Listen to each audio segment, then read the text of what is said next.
The snow had been falling for 3 days straight. Not the pretty kind that made Christmas cards look authentic. The ugly kind. The kind that buried fence posts and turned county roads into guessing games. The kind that killed cattle if you weren't paying attention, and killed people if you were stupid enough to think Montana owed you mercy. Rowan Hale stood at the kitchen window of his cabin, watching the white come down in sheets, and thought about the difference between waiting and living.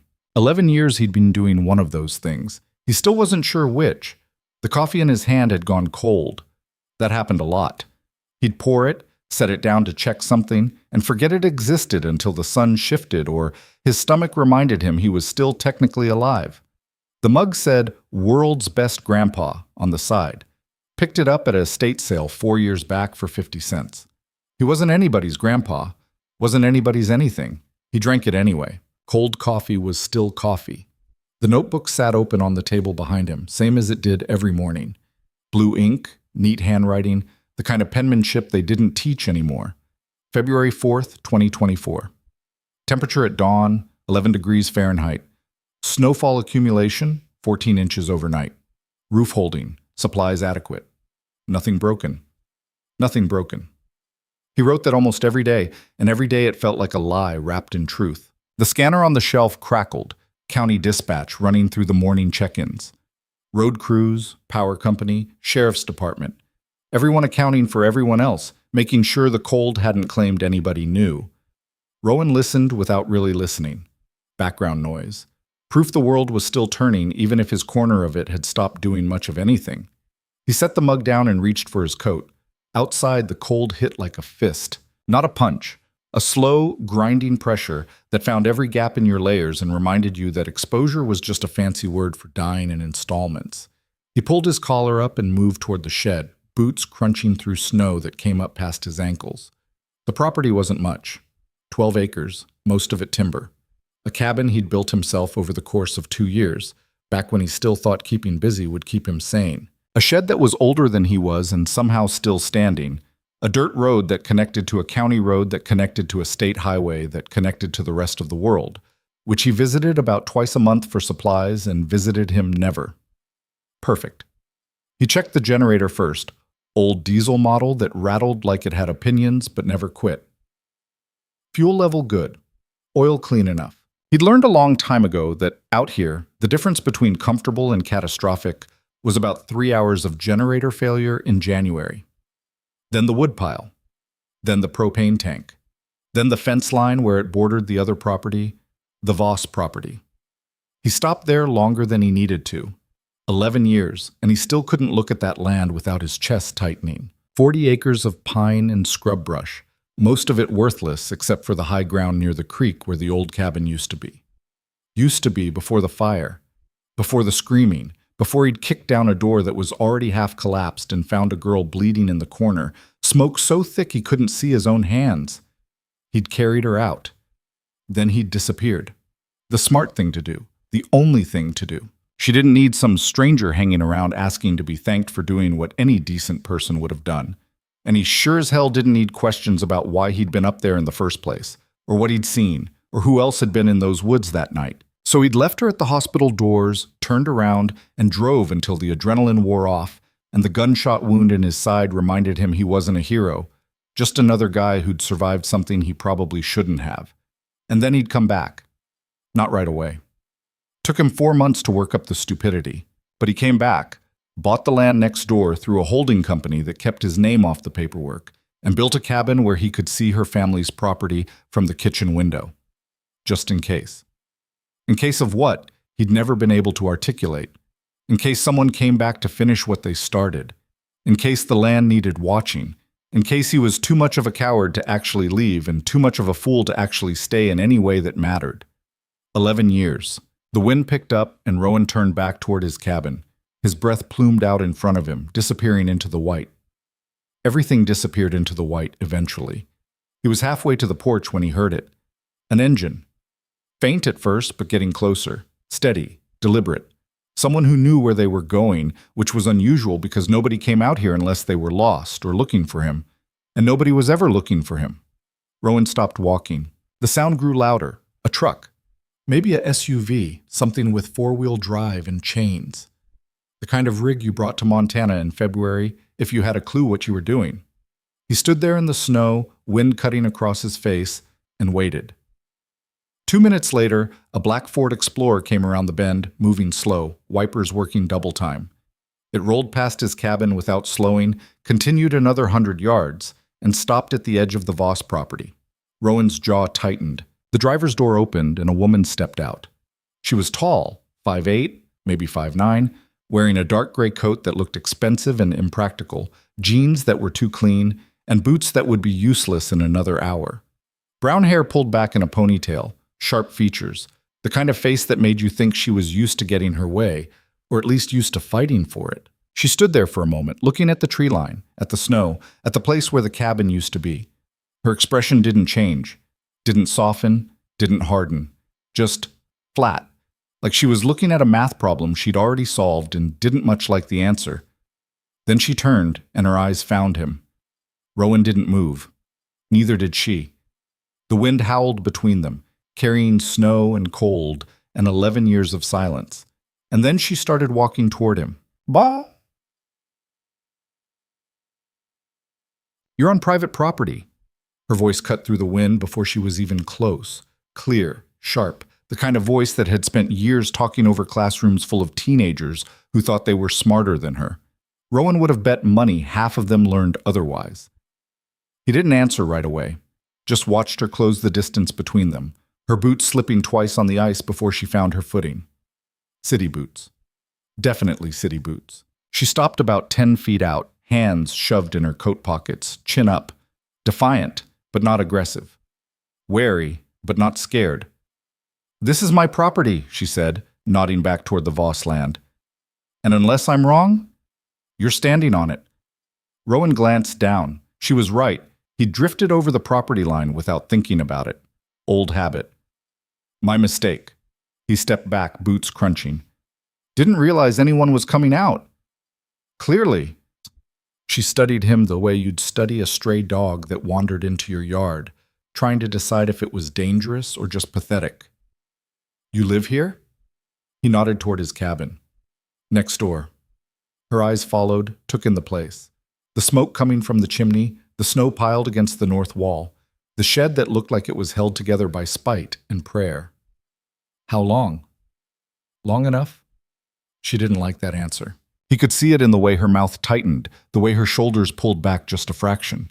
She was used to getting information when she asked for it. "I'm Elena Voss," she said. "This land belonged to my family. I'm here to sell it." Rowan said nothing. "You know anything about that?" she pressed. "No, you own it. No, it's been empty since the fire." Something flickered in her expression, brief, almost hidden. Pain, maybe, or anger, hard to tell. "Yeah," she said quietly. "The fire." Silence dropped between them again, heavier this time. The wind filled it with noise, but the space between words stayed thick. Elena broke first. "Look, I don't know what your deal is, and frankly, I don't care. I'm here for 3 days, maybe 4 if the roads stay bad. I've got a buyer interested, I need to assess the property, and then I'm gone. You want to be neighborly? Great. You want to keep to yourself? Also great. But I need to know, are you going to be a problem?" Rowan looked at her. Really looked. She'd changed, obviously. 11 years would do that. But it wasn't just age. It was the way she held herself, tight, controlled, like she'd learned to lock everything down and only let it out in measured doses. The scar on her left hand, faint but visible, running from her wrist to her knuckle. The way she didn't quite meet his eyes straight on, even when she was challenging him. She didn't recognize him. Why would she?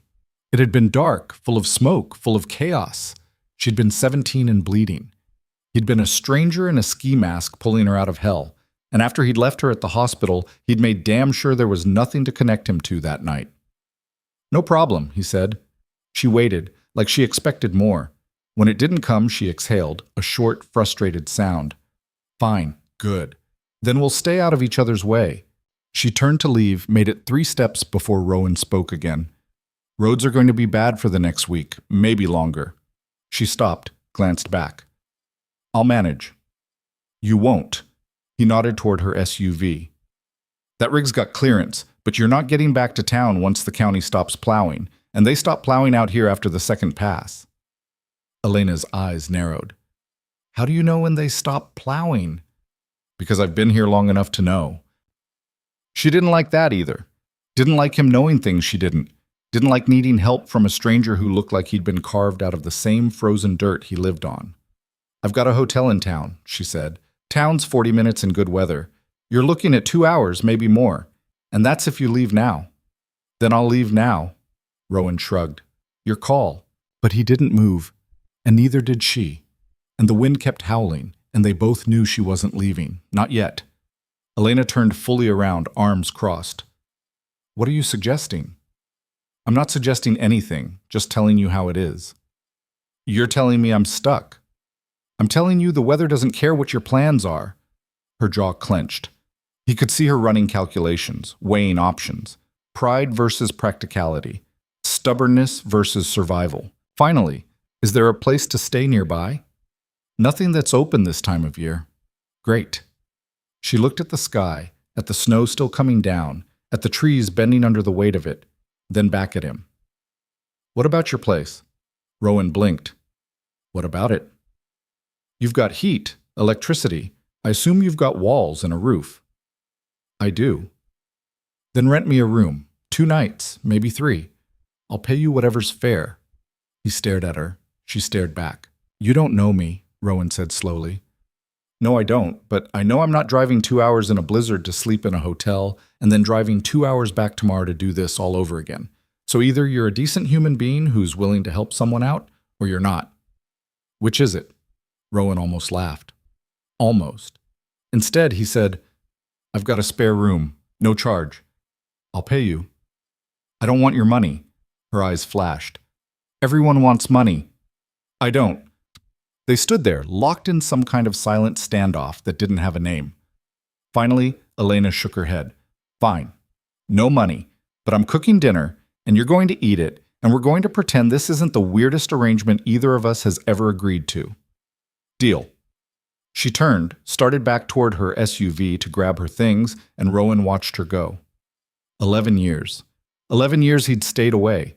11 years he'd kept his distance. 11 years of watching from the shadows, protecting from a place where she'd never have to see him, never have to know, never have to ask questions he couldn't answer. And now she was walking toward his cabin with a duffel bag over her shoulder and snow in her hair, and he had no idea if this was the worst mistake he'd ever made or the only thing he'd done right since that night.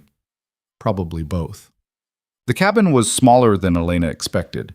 Not cramped, just efficient. One main room that served as kitchen, living room, and dining room. A wood stove in the corner throwing heat. A couch that looked like it had been built by hand. A table with 2 chairs. A bookshelf crammed with technical manuals, survival guides, and exactly 0 fiction. Bathrooms down the hall, Rowan said, nodding toward a narrow doorway. Spare rooms next to it. Sheets are clean. Elena set her bag down, looked around. Everything was neat. Almost unnervingly neat. No dishes in the sink, no clutter on the counters.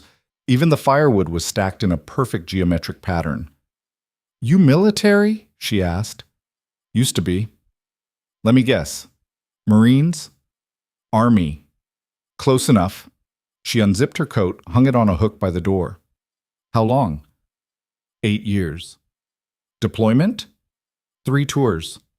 She nodded slowly, filing that away. It explained some things. The posture, the economy of movement, the way he didn't waste words.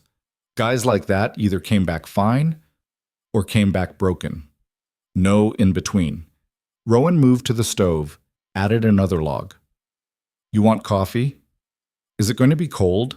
He paused, glanced at her. Sorry, Elena said. Bad joke. Yes, I'd like coffee. He poured 2 mugs, handed her one. She took it, wrapped her hands around the warmth, and tried not to think about how surreal this was. 48 hours ago, she'd been in Portland, grading essays and trying to figure out how to pay for her mother's medical bills.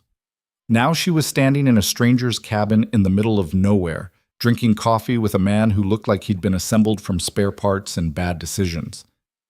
You said you're selling the property, Rowan said. That's the plan. Why now?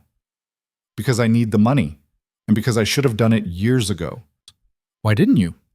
Elena took a sip of coffee, let the heat slide down her throat before answering. I don't know. Guilt, maybe? My parents loved that place. My mom especially. Letting it go felt like, I don't know, betrayal. She's still alive? Barely. Alzheimer's, late stage. Elena's voice went flat, clinical. Easier that way. She's in a facility in Portland. Doesn't know who I am most days. Doesn't know where she is. But the bills still come and insurance doesn't cover half of what they should. So here I am. Rowan said nothing, just watched her with those unsettling gray eyes. What about you? Elena asked, deflecting. Why here? This isn't exactly prime real estate. It's quiet. So's a library. Libraries close. She almost smiled. Almost. Fair point. They drank their coffee in silence for a while.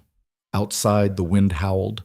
Inside, the fire crackled. Normal sounds, comfortable sounds. The kind of sounds that made you forget you were trapped with a stranger. I'll stay out of your way, Elena said eventually. I just need to walk the property, take some pictures, maybe clear some of the debris from the old cabin site. Shouldn't take more than a couple days. You can't clear that site in 2 days. I can try, Rowan set his mug down. The foundation's unstable, the debris is frozen into the ground. You go out there alone, you're asking to get hurt. I've been hurt before. I know. The words hung in the air. Elena's head snapped up. What did you say? Rowan's expression didn't change. I said I know. Everyone around here knows about the fire. It's not a secret.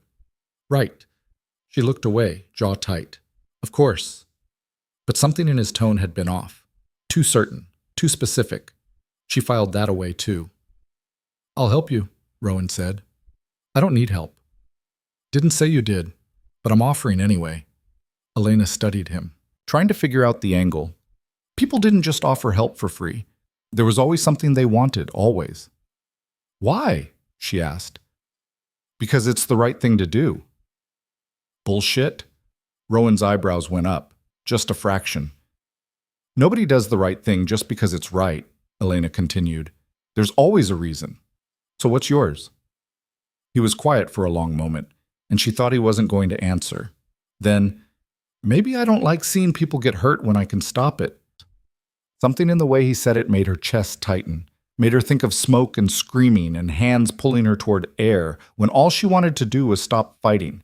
She shook the memory off. Fine, she said.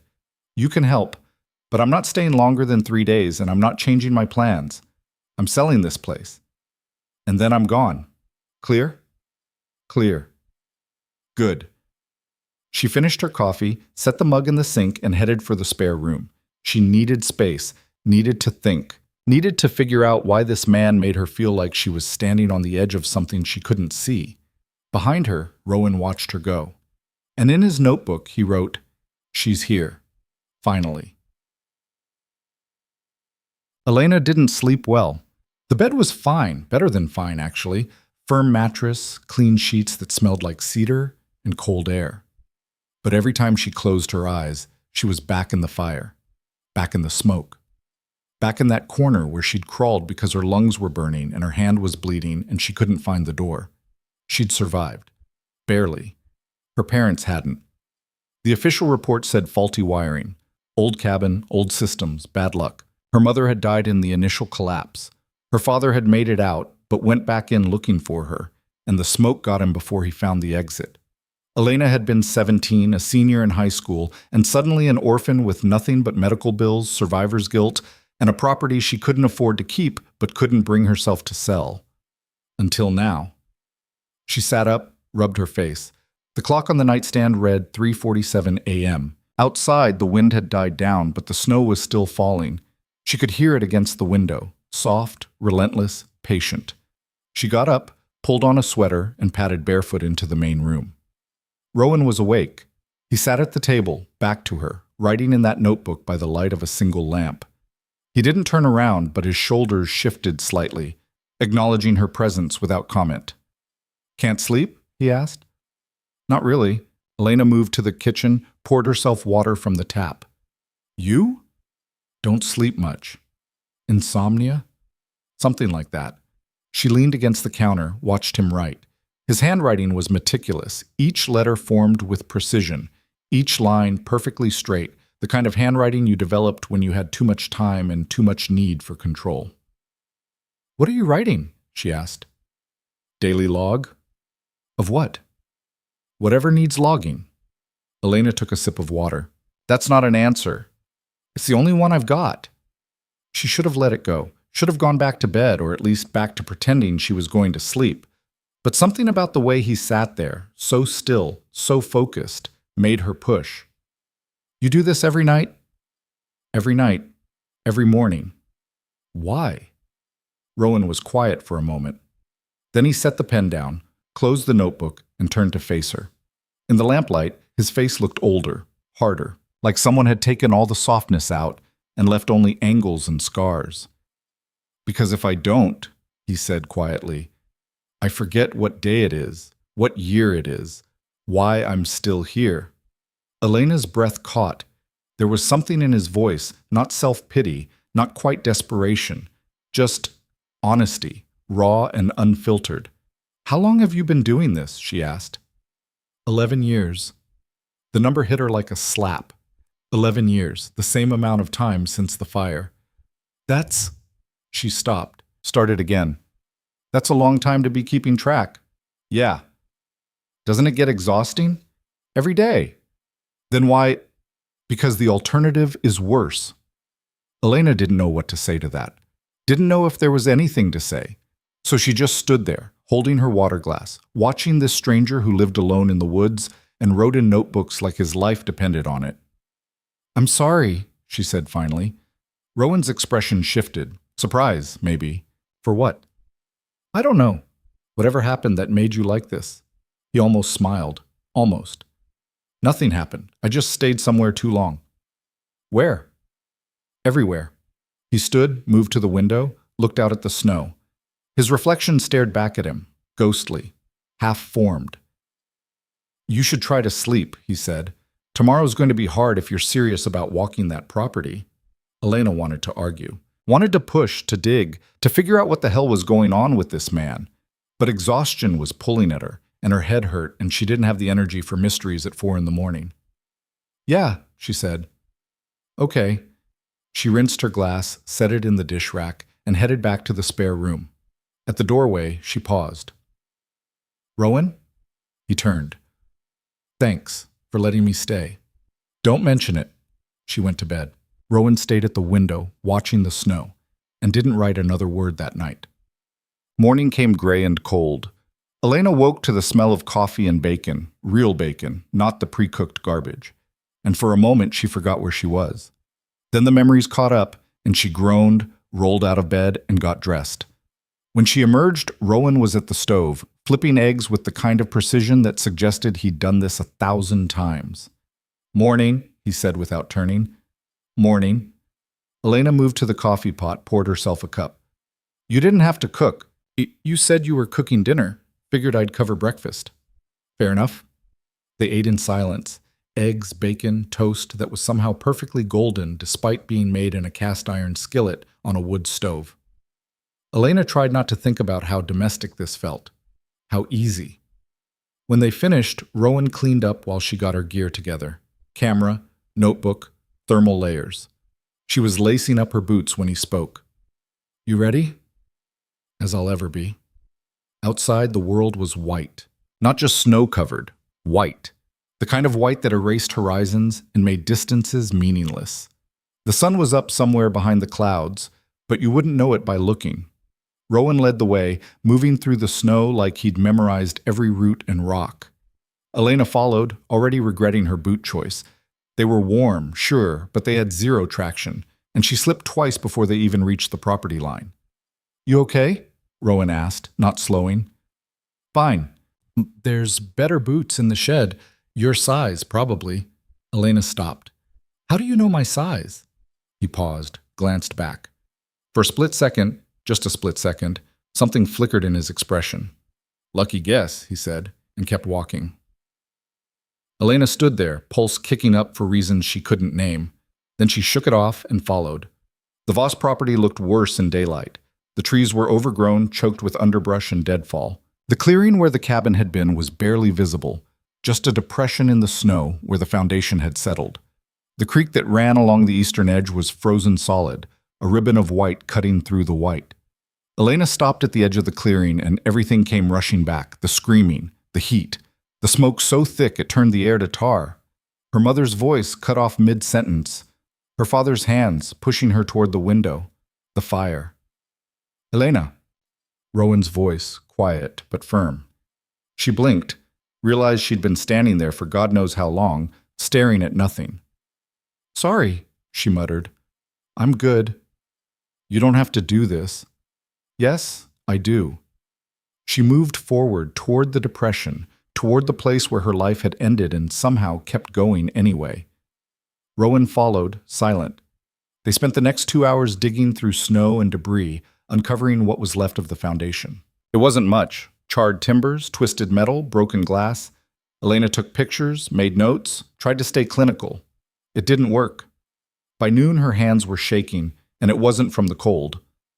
That's enough, Rowan said. I'm fine. You're not. Elena turned on him, anger flaring hot and sudden.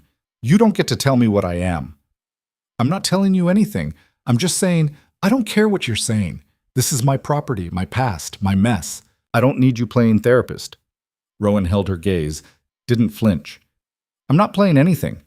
But if you collapse out here because you're too stubborn to admit you need a break, that becomes my problem. So yeah, I'm telling you, that's enough for today. Elena wanted to fight, wanted to scream, wanted to throw something. Instead, she turned away, fists clenched, and breathed. In, out, in, out. Fine, she said eventually. We'll come back tomorrow. Okay. They walked back to the cabin in silence. That night, Elena cooked dinner like she'd promised, pasta with a sauce she threw together from canned tomatoes and garlic and whatever spices Rowan had in his absurdly well-organized cupboard. It was good. Better than good. They ate, didn't talk, cleaned up, went their separate ways, and later, when Elena was in bed staring at the ceiling, she heard it again. The soft scratch of pen on paper from the main room. Rowan, writing in his notebook, recording the day, making sure time didn't slip away unnoticed. She closed her eyes and tried not to think about what kind of person needed that. What kind of loss would make someone hold on to days like they were the only thing left that mattered? She failed. The second day was worse. They found things. Not just debris, things. A jewelry box, warped and blackened but still recognizable. A picture frame with no picture, just melted glass. Her father's watch stopped at 11:47 p.m. Elena held it in her hand and couldn't breathe.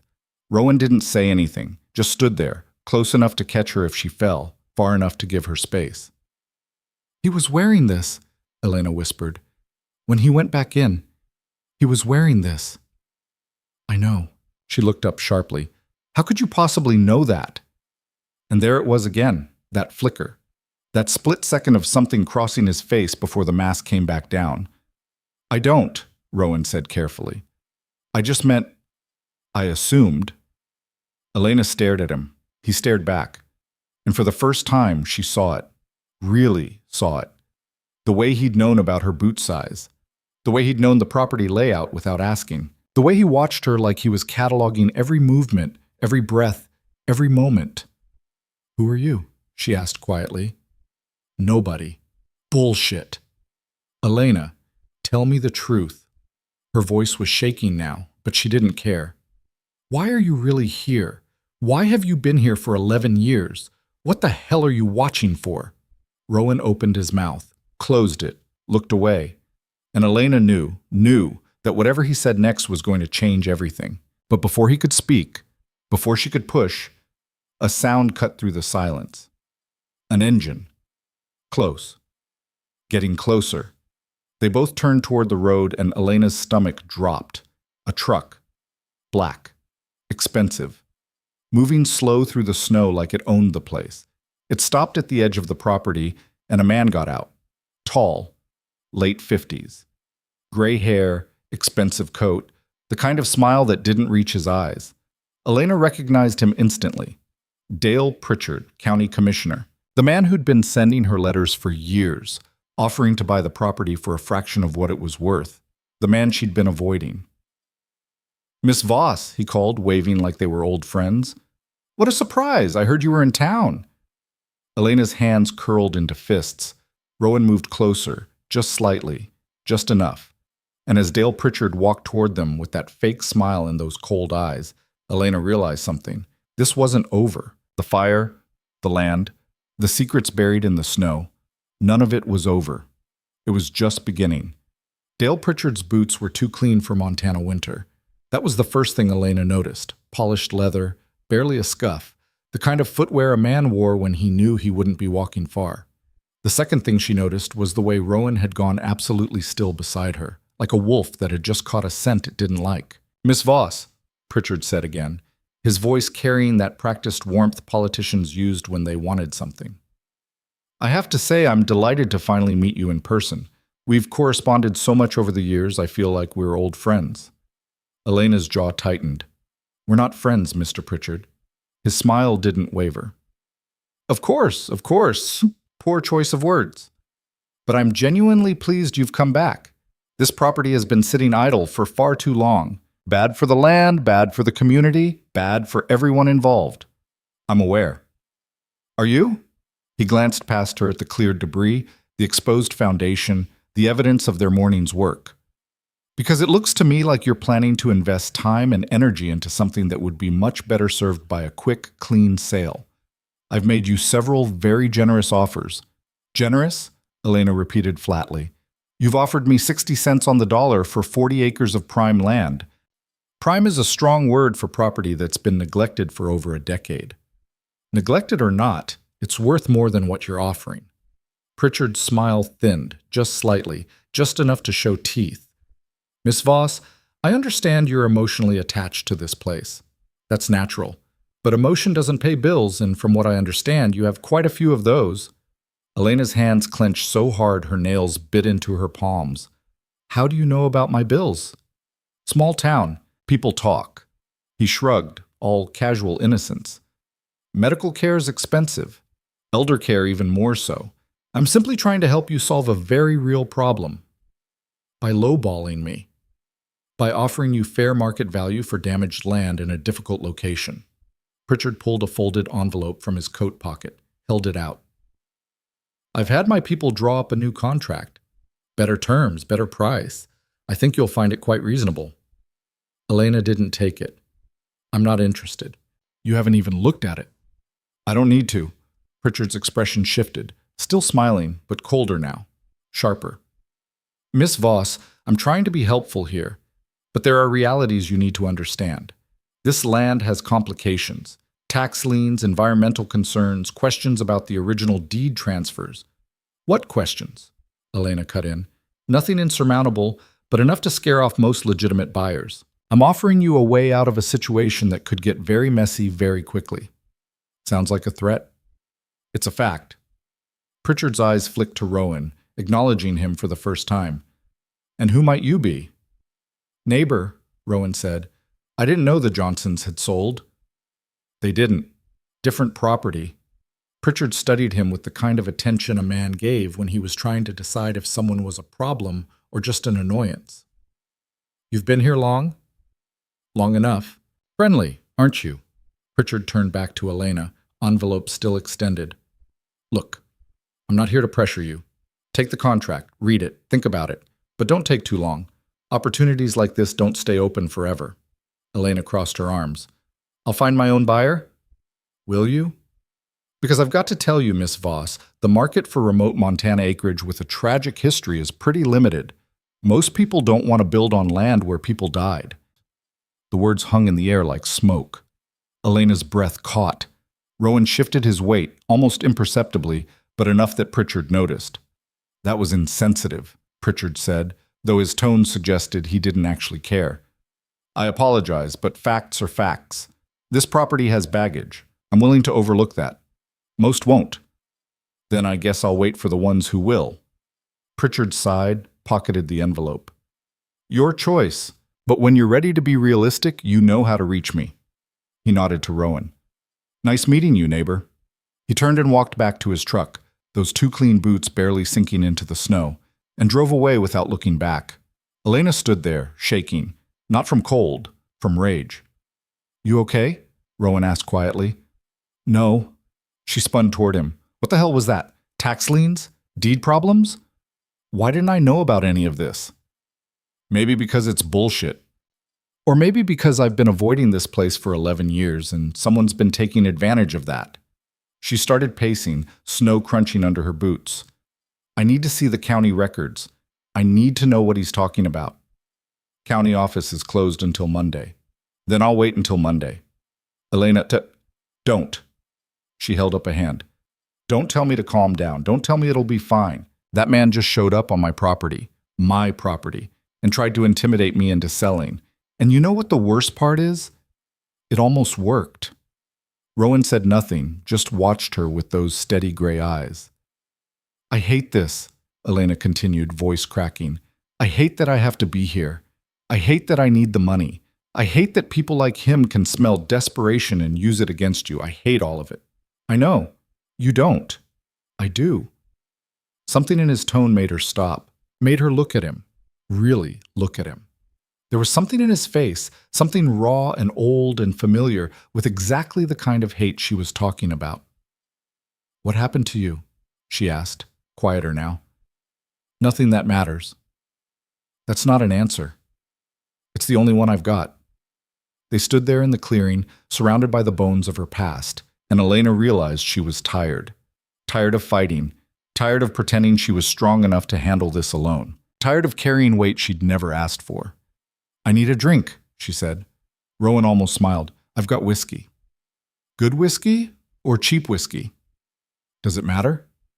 "Not even a little bit." They walked back to the cabin in silence, but it was a different kind of silence than before. Less hostile, more resigned. Like they'd both reached some kind of unspoken agreement that today had been terrible, and tomorrow probably wouldn't be much better, but at least they could be terrible together. Inside, Rowan pulled a bottle from a cabinet that looked like it had been designed specifically for hiding liquor. The label was worn, but Elena could make out enough to know it wasn't bottom-shelf garbage. He poured 2 glasses, neat, and handed her one. "To shitty days," Elena said, raising her glass. "I'll drink to that." The whiskey burned going down, but in a good way, in a way that reminded her she was still alive, still capable of feeling something other than anger and grief. She sat at the table, cradled the glass in both hands. "Tell me something." "Like what?"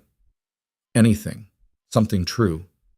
I don't care what it is. I just need to hear something that isn't a lie, or a sales pitch, or a thinly veiled threat." Rowan leaned against the counter, considered. "I don't like winter." Elena blinked. "You live in Montana." "I know." "That's like living in the ocean and saying you don't like water." "Doesn't make it less true." She laughed, actually laughed, and it felt strange, foreign, like a language she'd forgotten how to speak. "Okay. Fair. Why don't you like winter?" "Too quiet. Too still. Makes it hard to tell if you're moving forward or just stuck." Elena took another sip, let the words settle. "That's depressing." "You asked for true, not cheerful." "True." She set the glass down, traced the rim with one finger. "You want to know something true about me?" "If you want to tell me." "I don't remember my parents' voices anymore. Not really. I remember what they looked like, what they wore, how they moved. But their voices," she shook her head. "It's been too long. And I hate myself for that, for forgetting." Rowan was quiet for a moment. Then, "That's not forgetting, that's surviving." "Feels the same." "It's not." Elena looked up, found him watching her with an expression she couldn't quite name. Understanding, maybe, or recognition. Like he knew exactly what she was talking about because he'd lived some version of it himself. "You lost someone," she said. Not a question. "Yeah." "Who?" Rowan drained his glass, set it down with a soft clink. "A lot of people. Different times, different reasons. After a while, it stops mattering who, just matters that they're gone." "That's bleak." "Welcome to my world." They sat there drinking whiskey and trading truths until the bottle was half empty and the light outside had gone gray and soft. Elena knew she should stop, should eat something, should hydrate, should do any of the responsible things people did when they were drinking alone with strange men in isolated cabins. But she didn't want to be responsible, didn't want to be smart, just wanted to feel something other than the constant low-grade panic that had been her companion for the past 6 months. "Can I ask you something?" Rowan said eventually. "Sure." "Why are you really selling?" Elena frowned. "I told you, medical bills." "My mom, I know what you told me. I'm asking what you're not telling me." She opened her mouth to argue, to deflect, to do what she always did when people got too close. But the whiskey had loosened something in her chest, and the truth came out before she could stop it. "Because I can't keep holding on to something that's trying to kill me." Rowan went still. "Every year," Elena continued, "I tell myself I'm going to deal with it. I'm going to come back, face it, figure out what to do. And every year, I don't. Because every time I think about this place, I can't breathe, I can't sleep, I can't function. It's like the fire never stopped burning. It just moved inside of me and kept going." "Elena, so yeah, I need the money, but that's not why I'm selling. I'm selling because if I don't, I'm going to spend the rest of my life being haunted by a place that doesn't even exist anymore. And I can't do that. I can't be that person." She finished her drink, set the glass down harder than she meant to. The sound echoed in the quiet cabin. Rowan didn't say anything, didn't try to comfort her or tell her it would be okay. He just refilled her glass and his own, and they sat there in the growing dark, two people who'd learned the hard way that some things didn't get better. You just got better at carrying them. Later, much later, Elena stumbled to the spare room and collapsed fully clothed on top of the covers. The room spun gently, pleasantly, and she closed her eyes and let it. In the main room, Rowan sat at the table with his notebook open. But for the first time in 11 years, he didn't write, just stared at the blank page and thought about fires that never stopped burning and people who saved themselves by letting go of things they should have been allowed to keep. Morning came with a headache and regret. Elena groaned, rolled over, and immediately regretted that too. Her mouth tasted like something had died in it, and her head felt like it was being squeezed in a vice. She lay there for a solid 5 minutes, contemplating her life choices, before forcing herself upright. Coffee. She needed coffee. She stumbled into the main room and found Rowan at the stove, already cooking. The smell of eggs made her stomach lurch, but the coffee smelled like salvation. "Morning," he said, not turning around. "Is it?" Elena poured herself a cup, added too much sugar. "Feels more like punishment." "That's what you get for matching me drink for drink." "You're not hungover?" "I've had a lot of practice." "That's also depressing." "Consistent, at least." Elena sat at the table, cradled her coffee like it might save her life. Outside, the snow had finally stopped, and the sun was actually visible, a pale disk behind thin clouds, but visible. She stared at it and tried to remember what they'd talked about last night. The details were fuzzy, but she remembered the feeling, the rawness, the sense of having said too much, and somehow not enough. "I overshared," she said. "Happens." "I don't usually do that." "I know. How could you possibly know that?"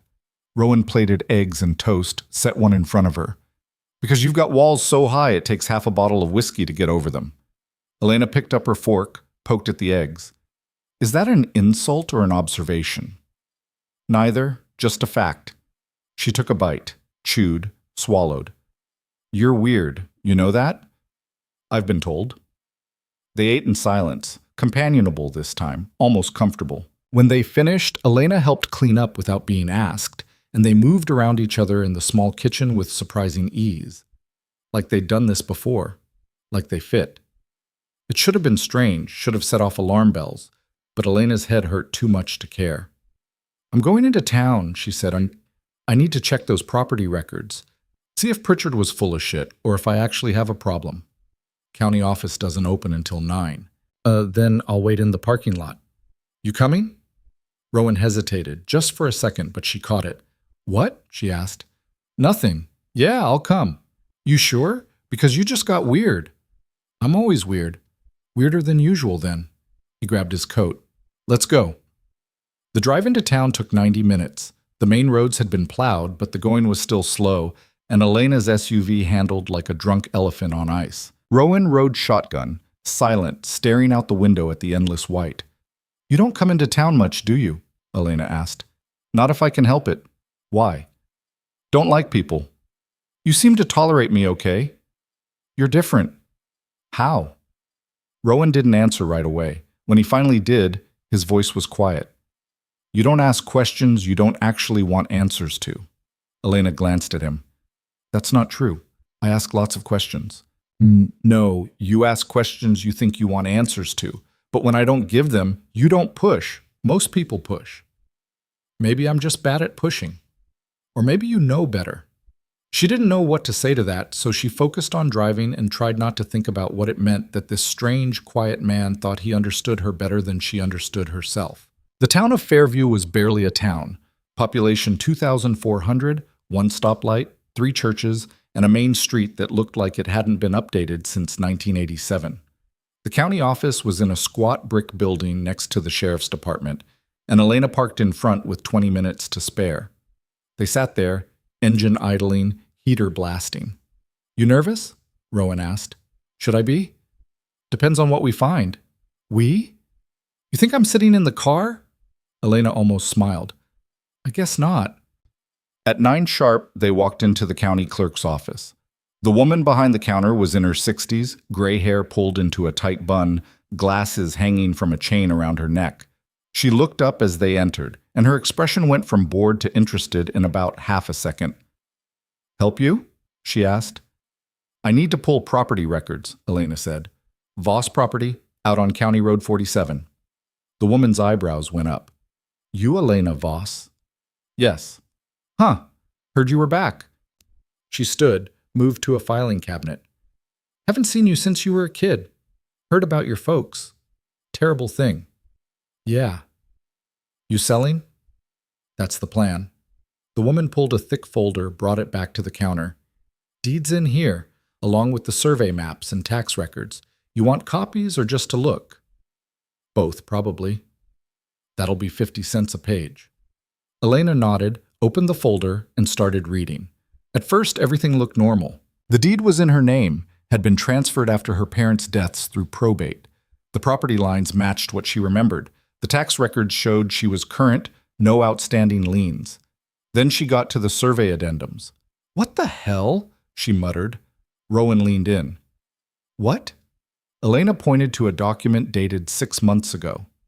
"This says there's a boundary dispute. Someone filed a claim that part of the creek runs through county easement land, which would reduce my acreage by almost 12 acres. Who filed it?" She flipped to the signature page and her stomach dropped.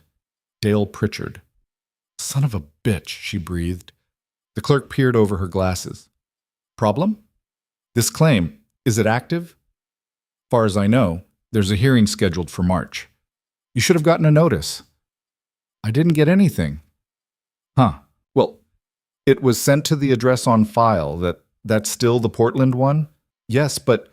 Elena stopped, took a breath. "Can you print me everything? All of it. I don't care what it costs." "You got it." 20 minutes and $43 later, Elena walked out of the county office with a stack of papers 3 inches thick and a rage that could have melted the snow. Rowan followed her to the SUV, waited until she was inside before speaking. "What are you thinking?" "I'm thinking Pritchard filed a bogus claim to devalue my property so he could buy it cheap, and if I miss that hearing in March, it goes through by default." "That's illegal." "That's politics." Elena threw the papers onto the back seat. "He's counting on me not knowing, not caring, or not being able to afford a lawyer to fight it. And 3 months ago, he would have been right." "What changed?" She looked at him. "I came back." They sat there in the parking lot, engine running, while Elena's mind raced through possibilities. She could hire a lawyer, probably, if she could find one who'd work on contingency. She could file a counterclaim. Maybe. If she understood the process, which she didn't, she could... "There's something else in those records," Rowan said quietly. Elena frowned. "What?" "The original survey, from before the fire. Pull it." She reached back, grabbed the folder, flipped through until she found it. The map was old, hand-drawn in some places, but clear enough. She studied it, trying to figure out what he was seeing. Then she saw it. "There's a second structure," she said slowly. "On the northeast corner. I don't remember anything being there. It was a shed, maybe 10 by 12. Your dad used it for tools." Elena's head snapped up. "How do you know that?" Rowan's expression didn't change, but something flickered behind his eyes. "I saw it. Before the fire." "You were there before the fire?" "I was in the area." "That's not the same thing." "Elena, stop." She held up a hand, heart pounding. "Stop deflecting. Stop giving me half-truths. If you know something about that night, about this property, about any of it, tell me, right now." Rowan stared at her. The parking lot was empty except for them, and the silence stretched so long Elena thought he might just start the car and drive away without answering. Then he said, "I was hired to watch the property." The words landed like stones. "What?" Elena whispered. 11 years ago, I was hired to watch your family's land, monitor activity, report back. I was doing surveillance the night of the fire." "By who? Who hired you?" "I don't know. It was through a contractor. Anonymous client. I never got a name." Elena's mind was reeling. "You were watching us? Watching my family?" "Watching the land, not you. That's the same goddamn thing." Her voice was rising now, loud in the enclosed space. "You were spying on us, and you're just telling me this now?" "I wasn't spying. I was..." "What? Doing your job?" She laughed, bitter and sharp. "Is that supposed to make it better?" "No." Rowan's voice was quiet but firm. "Nothing makes it better. But I'm telling you because you deserve to know." "I deserved to know 11 years ago. You were 17 and traumatized." "What was I supposed to say? Sorry your parents are dead, by the way I was watching your house when it happened?" Elena opened her mouth, closed it, opened it again. "You saw it. You saw the fire." "Yes." "You saw who started it." "Not clearly. It was dark. They were wearing masks." "They?" Elena's voice cracked. "Multiple people." Rowan nodded slowly. "2. Maybe 3. I couldn't tell." "And you didn't go to the police?" "I couldn't. My contract was illegal. No permits, no paperwork. If I'd come forward, I would have been arrested." "So you just, what, pulled me out and disappeared?" "I didn't have a choice." "Everyone has a choice," Elena was yelling now. Didn't care. "You could have stayed. You could have told someone what you saw. You could have helped find the people who killed my parents." "I tried." Rowan's hands were clenched on the steering wheel, knuckles white.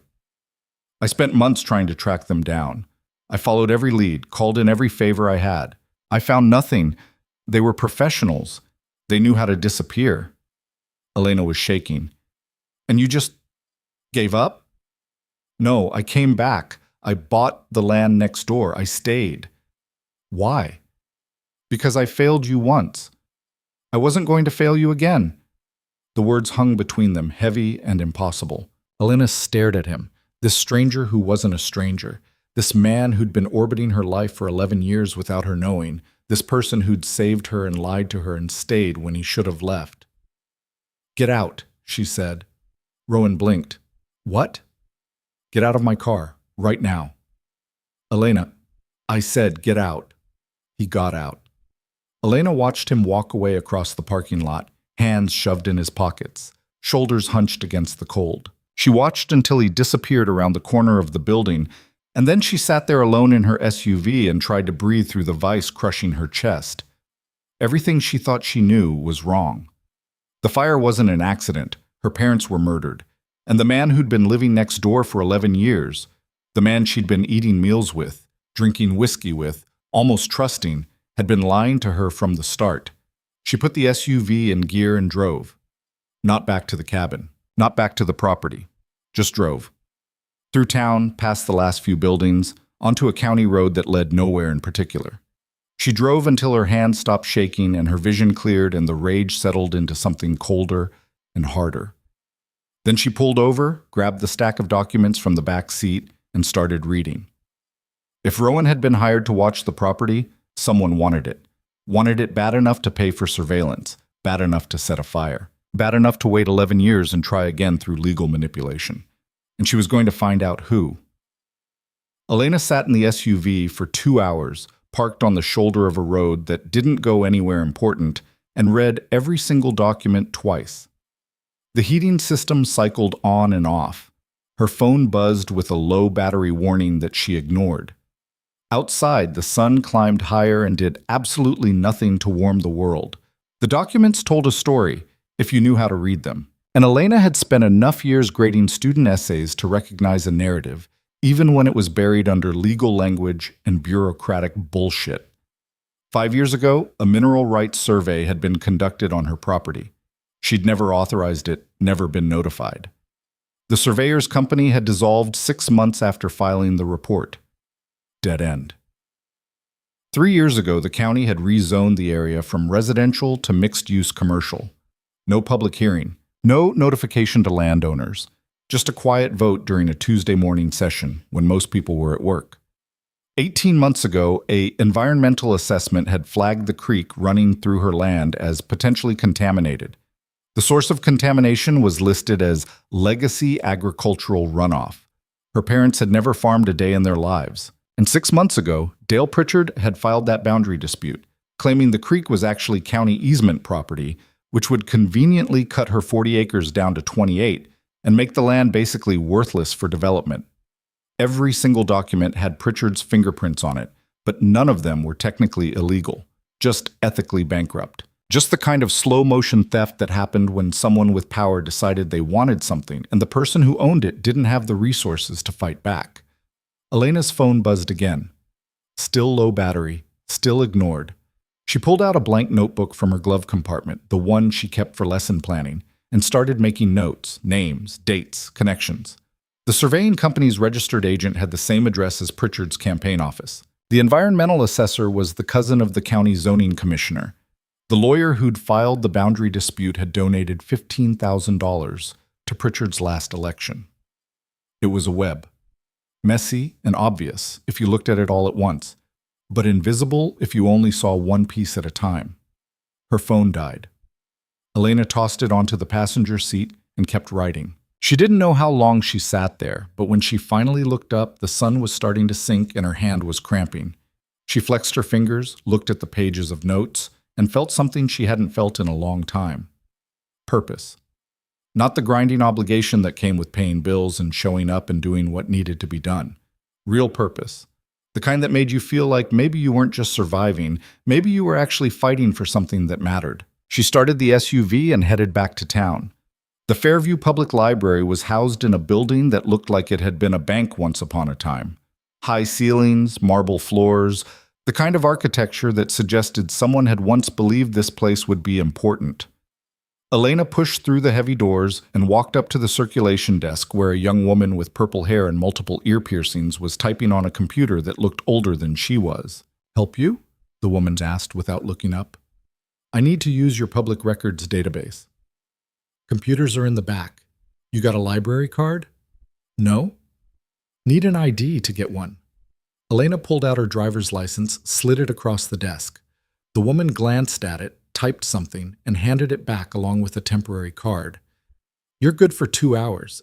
After that, you got to take a break or pay $1. "Thanks." The computer was slow, painfully slow. Elena pulled up the county commission meeting, minutes going back 10 years, and started reading. Most of it was mind-numbing procedural stuff. Budget allocations, maintenance contracts, zoning variances for people who wanted to build sheds 2 feet closer to their property line than code allowed. But buried in the mundane, there were patterns. Every 6 months, like clockwork, Pritchard would push through a land acquisition. Always rural property, always distressed sales, always at prices well below market value. And 6 months after purchase, the land would be flipped to a development company based out of Wyoming. Same company every time. Mountain Vista Holdings, LLC. Elena wrote it down, kept digging. Mountain Vista Holdings had no website, no public footprint beyond the bare minimum required by law. The registered agent was a law firm in Cheyenne. The listed officers were a rotating cast of names that Elena couldn't find any other information about. No social media, no business licenses, nothing. Shell company. Had to be. She pulled up the Secretary of State Business Registry for Wyoming and started cross-referencing. Mountain Vista Holdings had been formed 9 years ago, the same week Elena's parents died. Her hands went still on the keyboard. 9 years ago, the same week. That wasn't coincidence, that was planning. She pulled up the articles of incorporation, scanned through the legal boilerplate until she found the section listing the initial shareholders. 3 names, all of them meaningless to her, but the notary's signature at the bottom of the document made her stomach drop. Sarah Kendrick, Notary Public, Fairview, Montana. Elena knew that name. Sarah Kendrick ran the title company in town. Had for 20 years. She'd handled the deed transfer when Elena inherited the property. Her chest felt tight. She took a breath, held it, let it out slowly. This was bigger than she'd thought. Bigger than one corrupt commissioner trying to make a quick buck. This was organized, coordinated, the kind of thing that required multiple people working together over years. She printed everything she could: meeting minutes, incorporation documents, property transfer records. The printer wheezed and complained, but eventually spit out 73 pages of evidence that something was very, very wrong. When she walked out of the library, the sun was gone and the temperature had dropped into the teens. Elena's breath plumed in front of her face as she hurried to the SUV, arms full of paper. She threw everything onto the passenger seat, started the engine, cranked the heat. Then she sat there in the parking lot and realized she had nowhere to go. She'd kicked Rowan out of the car 6 hours ago. She had no idea if he'd made it back to the cabin or if he was still wandering around town in the cold. Her phone was dead, so she couldn't call him even if she wanted to, and she didn't want to. Did she? Elena closed her eyes, rested her forehead against the steering wheel. She was furious with him, still furious. He'd lied. He'd watched her family without their knowledge. He'd kept secrets that could have helped her understand what happened 11 years ago, but he'd also saved her life. He'd stayed when he could have left, and he'd been the only person in 11 years who'd offered to help without expecting something in return. She hated that the anger and the gratitude could exist in the same space, hated that she couldn't just feel one thing cleanly. Her stomach growled, reminding her she hadn't eaten since breakfast. Fine. She'd get food. Figure out the rest later. The diner on Main Street was called Rosie's, and it looked exactly like every small-town diner Elena had ever seen. Vinyl booths, laminate tables, a menu that offered breakfast all day and called it a selling point.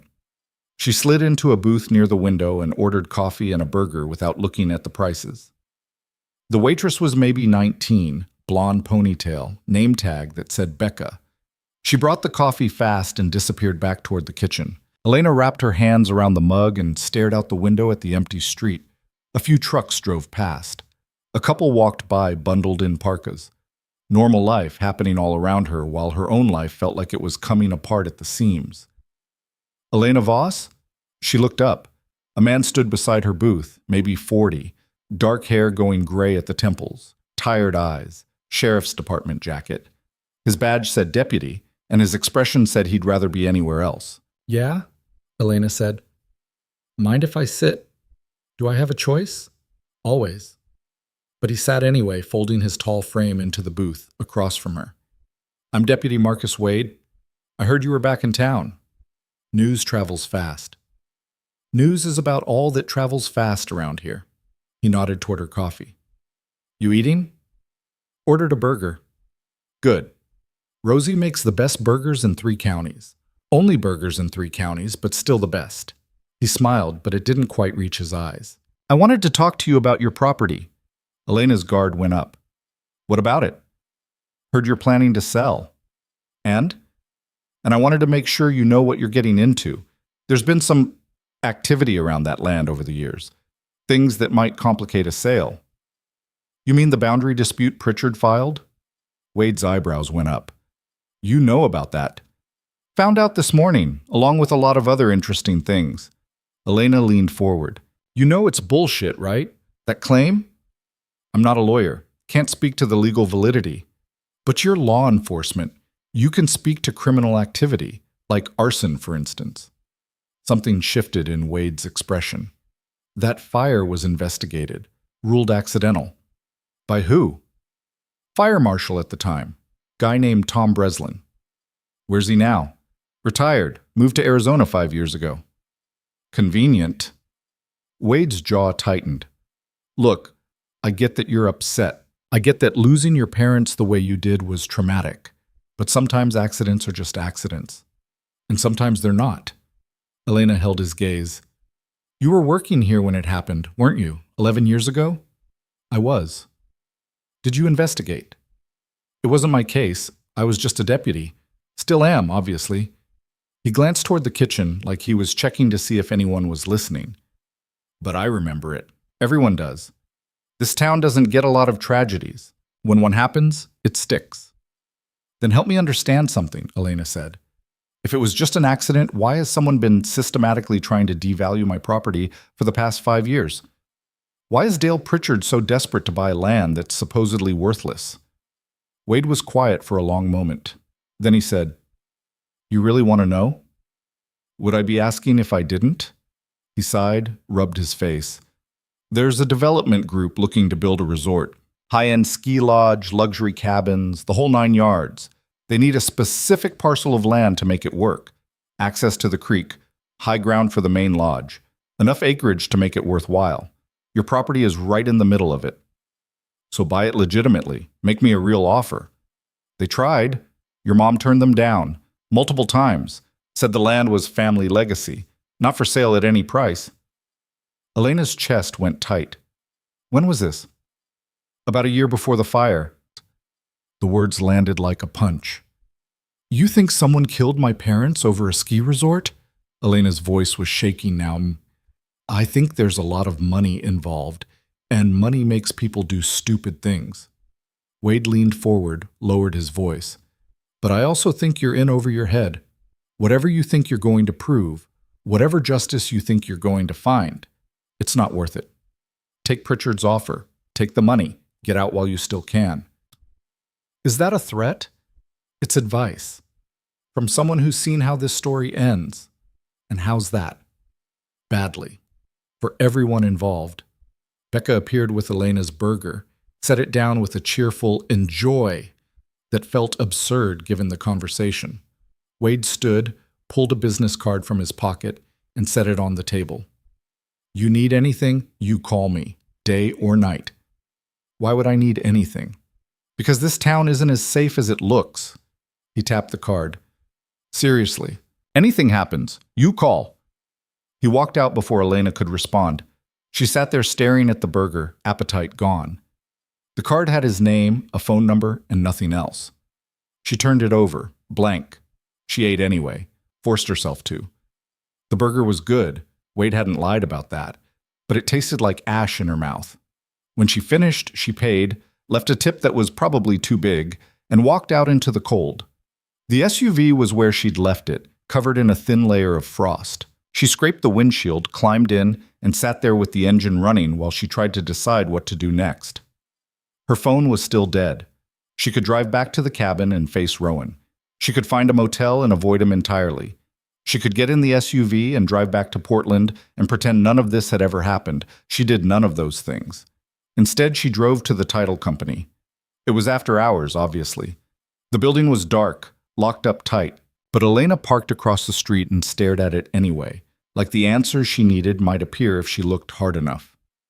Sarah Kendrick, Notary Public, the woman who'd notarized the incorporation documents for Mountain Vista Holdings, the woman who'd handled Elena's deed transfer. How much did she know? How involved was she? Elena pulled out the stack of papers from the library, found the incorporation documents, studied Sarah's signature. It was neat, professional, completely unremarkable, the kind of signature someone made hundreds of times a day without thinking about it. Maybe it meant nothing. Maybe Sarah had just been doing her job, notarizing documents without asking questions because that's what notaries did, or maybe she was part of it. Elena's headlights caught movement across the street. Someone was walking up to the title company's front door, a woman, 50s, practical coat, keys in hand. Sarah Kendrick. Elena's pulse kicked up. She watched as Sarah unlocked the door, slipped inside, and turned on a light in the back office. Working late. Or coming back for something she'd forgotten. Before she could talk herself out of it, Elena got out of the SUV and crossed the street. The front door was locked again, but Elena could see Sarah through the window, moving around in the back office. She knocked. Sarah looked up, startled. She came to the door, peered through the glass, and her expression shifted to something Elena couldn't quite read. The door opened a crack. "We're closed," Sarah said. "I know. I'm sorry to bother you, but I need to ask you something. It'll just take a minute." "Who are you?" "Elena Voss." Recognition flashed across Sarah's face, followed by something that might have been guilt or might have been fear. "Elena, I heard you were back. Can I come in?" "It's late. Whatever you need, you can make an appointment." "Please," Elena's voice cracked on the word. "Just 5 minutes. That's all I'm asking." Sarah hesitated. Then she opened the door wider. 5 minutes. The office was small, cluttered with filing cabinets and stacks of paper that suggested Sarah had been doing this job long enough to remember when everything was physical copies. She didn't invite Elena to sit, just stood there with her arms crossed, waiting. Elena pulled out the incorporation documents, held them up. "Mountain Vista Holdings. You notarized these 9 years ago." "Okay. Do you remember doing it?" "I notarize dozens of documents a week. I don't remember specific ones from 9 years ago." "Try." Sarah's jaw tightened. "What's this about?" "It's about my parents. It's about my property. It's about a company that was formed the same week my family died and has been buying up land through Dale Pritchard ever since." "Well, I don't know anything about that." "You're a notary. You verified these signatures. You had to see the names, the addresses. You had to know what you were notarizing. I see hundreds of names, thousands. I don't investigate everyone who walks through that door." "But you knew my parents," Elena pressed. "You handled their estate. You transferred the deed to me. You had to know something was wrong when you notarized documents for a company that benefited from their deaths." I didn't benefit from anything." Sarah's voice went sharp. "I did my job. That's all. And if you're here to accuse me of, I'm not accusing you of anything. I'm asking for help." The words seemed to deflate Sarah. She exhaled, uncrossed her arms, and suddenly looked very tired. "I can't help you," she said quietly. "Can't or won't?" "Both." "Why?" Sarah walked to the window, looked out at the empty street. "You know how long I've lived in this town? 43 years. Raised my kids here, buried my husband here. This place is my life. So when you've been somewhere that long, you learn what fights you can win and what fights will destroy you. This is the second kind." "That's not an answer." "It's the only answer I've got." Sarah turned back to face her. "You want my advice? Leave. Sell the property to Pritchard for whatever he's offering and go back to your life. You dig into this, you're going to find things that will hurt. And the people behind those things, they don't lose. They just make problems disappear." "Are you trying to scare me?" "I'm trying to save you." Elena stared at her. "You know what happened. You know it wasn't an accident." Sarah said nothing. "Tell me," Elena said. "Please, just tell me the truth." For a moment, just a moment, Sarah's expression cracked. Elena saw pain there, and regret, and something that looked a lot like shame. Then the mask came back up. "I can't," Sarah whispered. "I'm sorry, but I can't." She walked to the door, opened it. The conversation was over. Elena wanted to argue, wanted to push, wanted to grab Sarah by the shoulders and shake her until the truth came out. But she could see it in the woman's eyes. She was terrified. Whatever she knew, it was buried under layers of fear that no amount of pleading would crack. "If you change your mind," Elena said, "I'm staying at the cabin on County Road 47, the one next to my property." Sarah nodded, but said nothing. Elena walked out into the cold. The drive back to the cabin took forever. The roads were dark. The snow reflected what little moonlight there was, and Elena's mind wouldn't stop racing. Sarah knew something. Wade knew something. Probably half the town knew something, and they were all too scared to talk, or too complicit. When she finally pulled up to the cabin, the lights were on. Smoke curled from the chimney. Rowan's truck was parked in its usual spot. Elena sat in the SUV for a full minute, staring at the warm glow from the windows before she found the courage to go inside. The door was unlocked. It always was. She pushed it open and stepped into the warmth. Rowan was at the stove, stirring something in a pot. He didn't turn around when she entered, but his shoulders shifted slightly. "You eat?" he asked. "Yeah." "Good." Silence. Elena set her stack of papers on the table, shrugged out of her coat. "How'd you get back?" "Walked." "That's 15 miles. I know. You could have frozen to death." "Didn't, though." She wanted to yell at him, wanted to throw something, wanted to demand answers to questions she didn't even know how to ask yet. Instead, she just stood there feeling exhausted and overwhelmed and so goddamn alone. "I'm sorry," she said finally. Rowan turned, surprise clear on his face. "For what?" "For kicking you out of the car, for yelling, for—" She gestured vaguely. "All of it. You had a right to be angry." "I'm still angry. I know. But I'm also—" She stopped, started again. "I need your help. I found things, bad things, and I don't know what to do with them."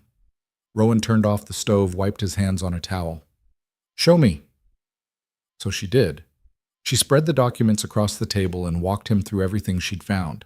The surveys, the rezoning, the environmental assessment, the boundary dispute, the incorporation documents for Mountain Vista Holdings, the pattern of land acquisitions, Sarah Kendrick's signature, Wade's warning. Rowan listened without interrupting, his expression growing darker with each revelation. When she finished, he was quiet for a long time. Then he said, "This is worse than I thought." "You knew about this?" "Not the specifics, but I knew someone wanted the land badly enough to hire surveillance, badly enough to torch a cabin with people inside." He looked at her. "I didn't know it was this organized." "What do we do?" "We?" He raised an eyebrow. "Yes, we. You're involved whether you like it or not. You've been involved for 11 years. Rowan studied her face, and Elena wondered what he saw there. Desperation, probably. Determination. Maybe a little bit of crazy. "Okay," he said finally. "We take this to the state attorney general. Build a case for fraud, corruption, possibly manslaughter. Get a real investigation going." "Wade said people who dig into this get hurt." "Wade's trying to scare you." "Maybe he's trying to warn me." "Maybe both." Rowan gathered up the papers, started organizing them into neat stacks. "Either way, sitting here doing nothing isn't an option. They're going to push that boundary hearing through in March. You'll lose 12 acres, the property becomes worthless, and they win. We have 2 months to build a case strong enough that they can't ignore it." 2 months, Elena repeated. "That's not a lot of time." "No, it's not." She pulled out a chair, sat down heavily. Her body felt like it weighed 1,000 pounds. "I don't know if I can do this." "Yes, you can. You don't know that." "I do." Rowan sat across from her. "You survived a fire that killed your parents. You put yourself through college. You built a life from nothing. You're stronger than you think. Or I'm just stubborn." "That too." Elena almost smiled. "Almost. Why are you helping me? Really? And don't say it's because it's the right thing to do." Rowan was quiet. Then, "Because I've spent 11 years punishing myself for being too late, for not seeing what was coming soon enough to stop it. And maybe I can't change what happened, but I can make sure it doesn't happen again." The honesty in his voice made her chest ache. "You saved my life," she said softly. "You're not responsible for the rest. But tell that to the voice in my head that keeps a running tally of everyone I didn't save. How many?" "Too many." They sat there in the quiet cabin, two damaged people who'd somehow found each other in the worst possible circumstances. And Elena realized something. She wasn't alone anymore. For the first time in 11 years, she wasn't carrying this by herself. "Okay," she said, "let's burn it all down." Rowan's mouth quirked into something that might have been a smile in better lighting. "That's the spirit." They worked until midnight, organizing documents, making timelines, building a narrative that would make sense to someone who didn't have the emotional investment they did. Rowan made coffee. Elena made notes. And slowly, piece by piece, they assembled something that looked like a case. When Elena finally went to bed, she didn't dream about fire. She dreamed about fighting, about winning, about justice that actually meant something. and for the first time in longer than she could remember, she woke up ready for whatever came next. The next morning started with a phone call Elena didn't expect. She was pouring coffee when her phone rang. She'd charged it overnight, plugged into the outlet by Rowan's meticulously organized bookshelf. The number was local, but unfamiliar. She almost didn't answer. "Hello? Miss Voss, this is Tom Breslin." Elena's hand tightened on the phone. "The fire marshal?" "Former fire marshal. Heard you've been asking questions about the investigation into your parents' deaths." "How did you hear that?" "Small town. Word gets around." His voice was rough, like years of smoke inhalation had left permanent damage. "I'm calling because I think we should talk." "About?" "Not over the phone. You know the truck stop off Highway 87, about 30 miles south of Fairview?" "I can find it. Meet me there in 2 hours. Come alone." The line went dead. Elena stared at the phone, pulse hammering. Rowan looked up from where he was making eggs at the stove. "Who was that?" "Tom Breslin, the fire marshal who investigated my parents' deaths. He wants to meet." Rowan's expression went flat. "Where?" "Truck stop off 87. He said come alone." "Absolutely not. It's not your decision. It's a stupid decision." Rowan set down the spatula. "You don't go alone to meet someone connected to a cover-up. That's how people end up in ditches. He's trying to help. Or he's trying to find out what you know so he can report back to whoever's paying him." Elena considered that. "Then I'll be careful." "Elena, I have to do this. If he knows something about that night, if he can give me anything that helps prove it wasn't an accident, I need to hear it." Rowan looked like he wanted to argue. Instead, he said, "Fine, but I'm following you. Stay far enough back that he won't see me, but close enough that if anything goes wrong, I can get there fast." "That's paranoid." "That's smart. Take it or leave it." She took it. The drive south was long and flat and monotonous, the kind of road where you could see for miles in every direction and still feel claustrophobic because there was nothing to look at except snow and fence posts and the occasional cluster of cattle huddled against the cold. Elena kept checking her rearview mirror. Rowan's truck stayed about a quarter-mile back, close enough to see but far enough to avoid suspicion. The truck stop appeared out of nowhere, a squat concrete building with gas pumps, a convenience store, and a diner that advertised "World's Best Pie" on a hand-painted sign that was older than Elena. She pulled into the parking lot, scanned the vehicles, mostly semis, a few pickup trucks, one sedan that looked out of place. She went inside. The diner smelled like burnt coffee and fryer grease. Country music played from a speaker that crackled every third beat. A handful of truckers occupied booths along the window, hunched over plates of food and mugs of coffee, looking like they'd been there for hours or maybe days. Tom Breslin sat in the back corner, facing the door. He was older than Elena expected, mid-70s at least, weathered skin, white hair cut military short. He wore a flannel shirt and a canvas jacket and the kind of watchful expression that came from decades of walking into burning buildings, not knowing what was inside. Elena slid into the booth across from him. "You're early," Breslin said. "So are you." "Old habit." He pushed a menu toward her. "Order something. Looks less suspicious." Elena ordered coffee she didn't want from a waitress who didn't care. When she left, Breslin leaned forward, kept his voice low. "I investigated that fire 11 years ago. Ruled it accidental. Faulty wiring, old structure, bad luck. But it wasn't." "No, it wasn't." Elena's breath caught. "Then why did you say it was?" "Because I was told to." Breslin wrapped both hands around his coffee mug like he needed something to hold on to. 2 days after the fire, I got a visit from a man I'd never seen before. Never seen since. He didn't give me a name, didn't show me credentials. Just laid out very clearly what would happen if I filed a report saying anything other than accidental cause. "What did he say?" "That my pension would disappear. That my daughter, single mother, 2 kids, would lose her job. That accidents happen to people who ask too many questions, especially people with grandkids who ride the school bus every morning." Elena felt cold. "He threatened your grandchildren." "He didn't have to threaten. He just listed facts, routes, times, which stop they got on at." Breslin's jaw clenched. "I'd seen what was left of that cabin.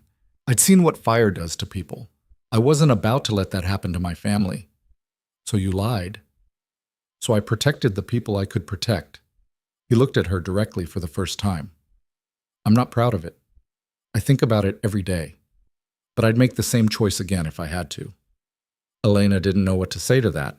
Part of her wanted to scream at him, to blame him for 11 years of believing her parents died because of bad wiring instead of murder.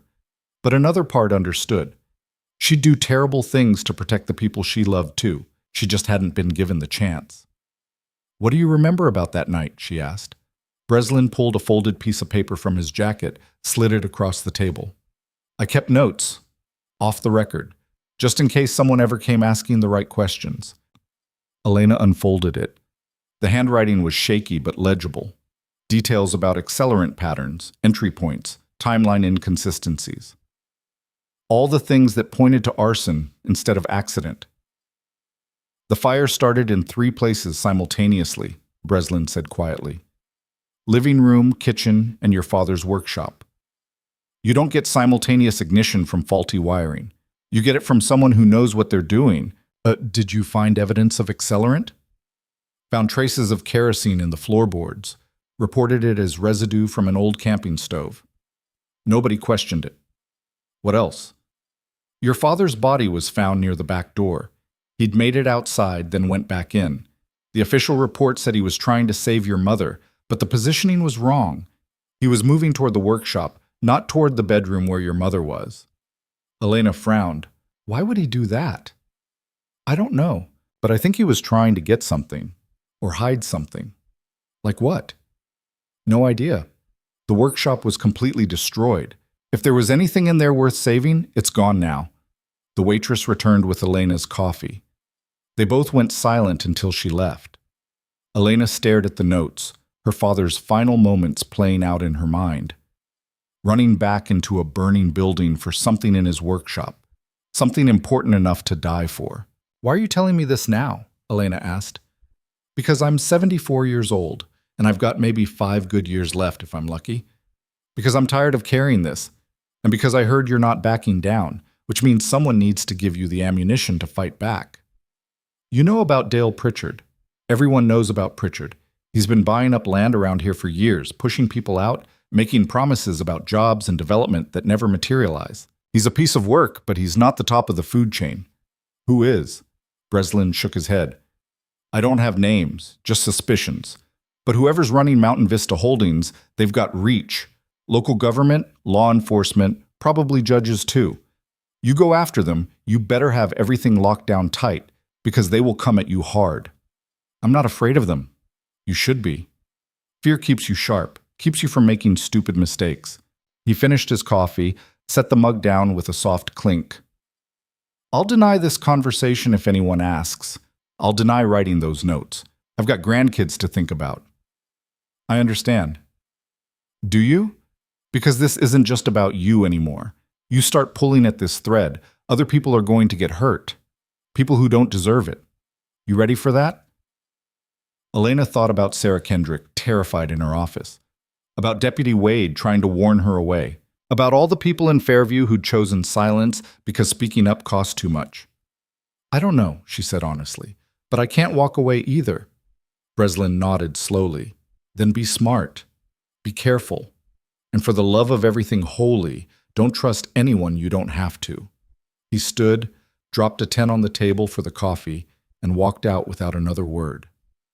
Elena sat there alone, staring at the notes, feeling the weight of what she'd just learned. Her parents hadn't died in an accident. They'd been murdered, deliberately, methodically, and her father had tried to save something before the end. She needed to find out what. Outside, Rowan was leaning against his truck, arms crossed, watching the diner entrance. Elena crossed the parking lot, handed him the notes without a word. He read them quickly, expression darkening with each line. "Your father was trying to protect something," he said. "I know." "Any idea what?" "No. But if it was in his workshop, it's probably destroyed." "Maybe. Maybe not." Rowan folded the notes, handed them back. "Fire moves in patterns. If he kept something fireproof, a safe, a lockbox, something metal, it might have survived. The foundation's been sitting there for 11 years. Someone would have found it by now. Not if they didn't know to look." Elena felt a spark of something that might have been hope. We need to go back, dig deeper. Not we, me. Rowan pulled his keys from his pocket. You need to stay visible. Go into town, be seen, make noise. Let people think you're following normal channels. I'll go back to the property and see what I can find. I don't like splitting up. Neither do I. But if someone's watching, and they probably are, it's better if they think you're just a grieving daughter asking questions, not actively investigating. Gives me cover to work.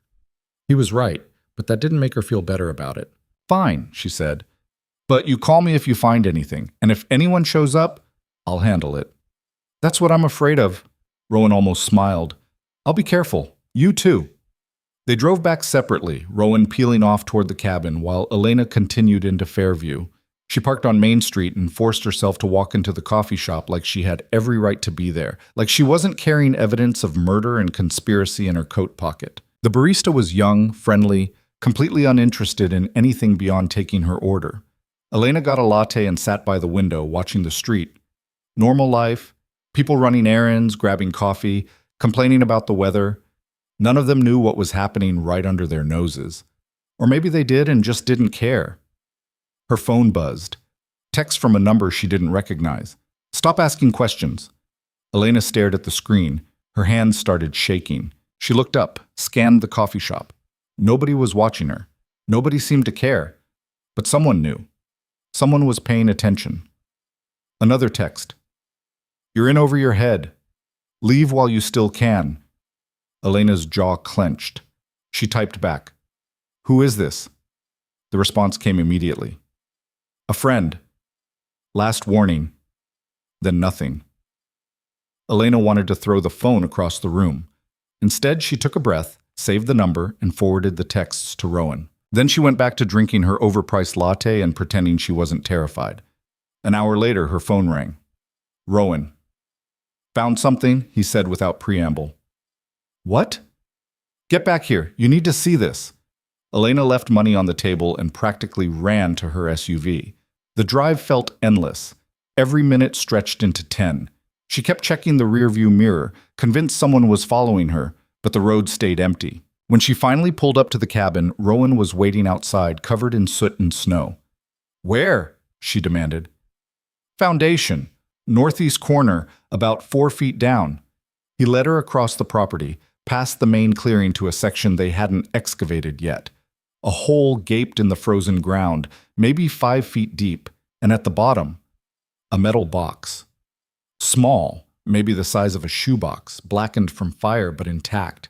Rowan climbed down, lifted it out carefully, and set it on the snow. It was buried, he said, intentionally. Someone dug a hole, put this in, covered it up. The fire damaged the outside, but the seal held. Elena knelt beside it. The lock was rusted, but intact. Can we open it? Not without breaking it. You want to do this here or back at the cabin? Here. Now, I can't wait. Rowan pulled a small crowbar from his belt, wedged it under the lock. One sharp twist, and the mechanism gave way with a crack that sounded too loud in the quiet. He lifted the lid. Inside were papers. Yellowed, smoke-damaged, but readable. Elena pulled them out with shaking hands. Land surveys. Contract documents. Financial records. And photographs. The photographs showed men in expensive suits standing beside Dale Pritchard. Some she recognized from the county commission. Others she didn't. But there was one face that made her blood run cold. Marcus Wade. Deputy Marcus Wade, who'd warned her to leave town. Who'd told her people who dug into this got hurt. Wade was in 3 of the photographs, shaking hands with Pritchard, smiling at some event that looked official. He's part of it, Elena whispered. Looks that way. She kept digging, found a handwritten ledger in her father's writing, numbers, dates, names. He'd been tracking payments, connecting dots, building a case against the people trying to force him off his land. He'd known. Her father had known someone was coming after their property, and he'd been documenting everything. At the bottom of the box was a single sheet of paper, a letter, addressed to Elena. Her hand shook so badly Rowan had to help her unfold it. The handwriting was her father's, neat, precise, unmistakable. Elena, it began, If you're reading this, it means I didn't make it. I'm sorry. I'm sorry for leaving you. I'm sorry for not being stronger. I'm sorry for not stopping this before it got this far. They came to us 6 months ago, said they wanted to buy the land. Your mother said no. They came back with threats, said we'd lose everything if we didn't sell, said accidents happen. We went to the sheriff. He told us there was nothing he could do without proof. So I got proof. I documented everything, every bribe, every threat, every illegal land transfer they've pulled in the past 5 years. It's all here. I was going to take it to the state attorney general, but I ran out of time. If you have this, it means I failed, but you don't have to. Take these documents. Take them somewhere safe. Find someone who can't be bought. Make them pay for what they've done. And Elena, this is important. Don't trust the local police. Some of them are involved. I don't know how many, but enough that you can't risk it. I love you. Your mother loves you. We're proud of the person you're becoming. Don't let them win. Dad. Elena's vision blurred. She read it again and again, her father's voice clear as day, speaking to her across 11 years of silence. He'd tried to protect her. He'd tried to stop them, and they'd killed him for it. Rowan knelt beside her, didn't say anything, just waited while she cried, ugly and broken, over a letter from a dead man who'd loved her enough to bury evidence in the ground because he knew she'd come back someday. When she could breathe again, she wiped her face and looked at Rowan. We take this to Helena, she said, voice raw but steady. Montana State Attorney General. We drive there tonight, we hand over everything, and we let them burn this whole corrupt system to the ground. It's a 6-hour drive. I don't care. We should make copies first, multiple copies, hide them in different places. If something happens to the originals, then we make copies. But we're leaving tonight. Rowan studied her face, and whatever he saw there made him nod. Okay, let's do it. They spent the next 3 hours documenting everything. Photographs of every page, scanned copies uploaded to 3 different cloud storage accounts, physical copies made at the library and mailed to Elena's address in Portland. By the time they finished, it was dark, and they were both exhausted, but the evidence was protected. Elena packed a bag. Minimal clothes, maximum documentation. Rowan did the same. They were loading the SUV when headlights appeared at the end of the road. Not one vehicle. 3. Rowan's hand went to his belt. Elena's stomach dropped. The vehicle stopped 50 yards out. Doors opened. Men climbed out. 4 of them, backlit by headlights, faces invisible. Elena Voss, a voice called out. Familiar. Dale Pritchard. We need to talk. No, we don't, Elena shouted back. Yes, we do. You've been making a lot of noise, asking a lot of questions. It's time to settle this like adults. Rowan moved in front of Elena, positioned himself between her and the men. Leave. Now. This doesn't concern you, neighbor. Everything that happens on this property concerns me. One of the other men laughed. It was an ugly sound. You're the guy who's been playing hero. Heard about you. Army, right? Couple tours overseas. Think that makes you tough? I think you should get back in your trucks and drive away before this gets ugly. It's already ugly, Pritchard said. But it doesn't have to get worse. Miss Voss, you have something that doesn't belong to you. Hand it over, take the money I've offered, and we all walk away clean. It belonged to my father, Elena called, which means it belongs to me. Your father was a stubborn man who made bad decisions. Don't make the same mistake. The only mistake he made was trusting people like you. Last chance, Miss Voss. Hand over the documents or we take them. Rowan's voice went cold. You can try. For a moment, nobody moved. Then one of the men reached inside his jacket. Everything happened fast. Rowan drew a pistol Elena didn't know he had, aimed it at the man reaching. Don't. The man froze. This is private property, Rowan said, voice deadly calm. You're trespassing. You're threatening. And if any of you touch a weapon, I will drop you where you stand. I don't miss. I don't hesitate. And I've got 11 years of guilt that would feel real good worked out on someone who deserves it. Pritchard held up his hands. Easy. Nobody needs to get shot. Then leave. We're going to leave, but this isn't over. You know that, right? You can't win this. We've got resources you can't imagine. We've got people everywhere. You think you can drive to Helena and everything will be fine? You think the Attorney General is going to care about some papers from a dead man? I guess we'll find out, Elena said. Pritchard laughed. but it sounded forced. You're just like your father, too stubborn to know when you're beaten. Look where it got him. Something inside Elena snapped. She stepped around Rowan, walked forward until she was close enough to see Pritchard's face clearly. My father was a better man than you'll ever be, she said quietly. He stood up to you. He documented your crimes. He tried to stop you even though he knew it might get him killed. And you know what? He succeeded. Because I've got everything. Every bribe, every threat, every illegal deal you've made for the past decade. And tomorrow morning, it's going to be sitting on a prosecutor's desk with enough evidence to put you away for the rest of your miserable life. Pritchard's smile faded. You're making a mistake. No, you made the mistake. 11 years ago when you murdered my parents. Tonight when you came here trying to intimidate me. Every single day you thought you could get away with this. You can't prove anything. Yes, I can, and I will. She turned and walked back to Rowan, heart pounding so hard she thought it might break through her ribs. Rowan kept the gun trained on the men until she was behind him, then back toward the SUV. Leave, he said one more time. This time, they did. The trucks turned around and drove away, taillights disappearing into the dark. Elena's legs gave out. She sat down hard in the snow, shaking. Rowan lowered the gun, engaged the safety, and knelt beside her. You okay? No, but I will be. That was either the bravest thing I've ever seen or the dumbest. Probably both. He helped her up. They finished loading the SUV in silence, locked up the cabin, and headed for the highway. The drive to Helena took 7 hours because they stopped twice to make sure nobody was following them. By the time they reached the Capitol building, the sun was coming up, and Elena felt like she'd aged a decade overnight. The Attorney General's office didn't open until 8. They sat in the parking lot drinking gas station coffee and watching the city wake up around them. You ready for this? Rowan asked. No, but we're doing it anyway. At 8 sharp, they walked inside. The receptionist looked like she'd been working government jobs since before Elena was born.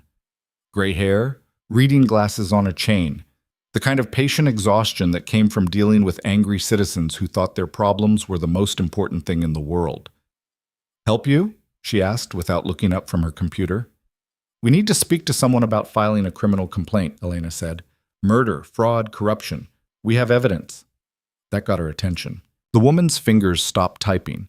She looked up, took in Elena's rumpled clothes and Rowan's 1,000-yard stare, and her expression shifted from bored to cautious. You'll need to speak with an investigator. Have a seat. This might take a while. It took 3 hours. They sat in plastic chairs that were designed to be uncomfortable, drinking terrible coffee from a machine that probably violated health codes, while people streamed in and out of offices doing the mundane work of government. Elena kept checking her phone, half expecting Pritchard to burst through the doors with a team of lawyers. Rowan sat perfectly still, hands folded in his lap, eyes tracking every person who walked past. Finally, a woman in her 40s appeared, clipboard in hand.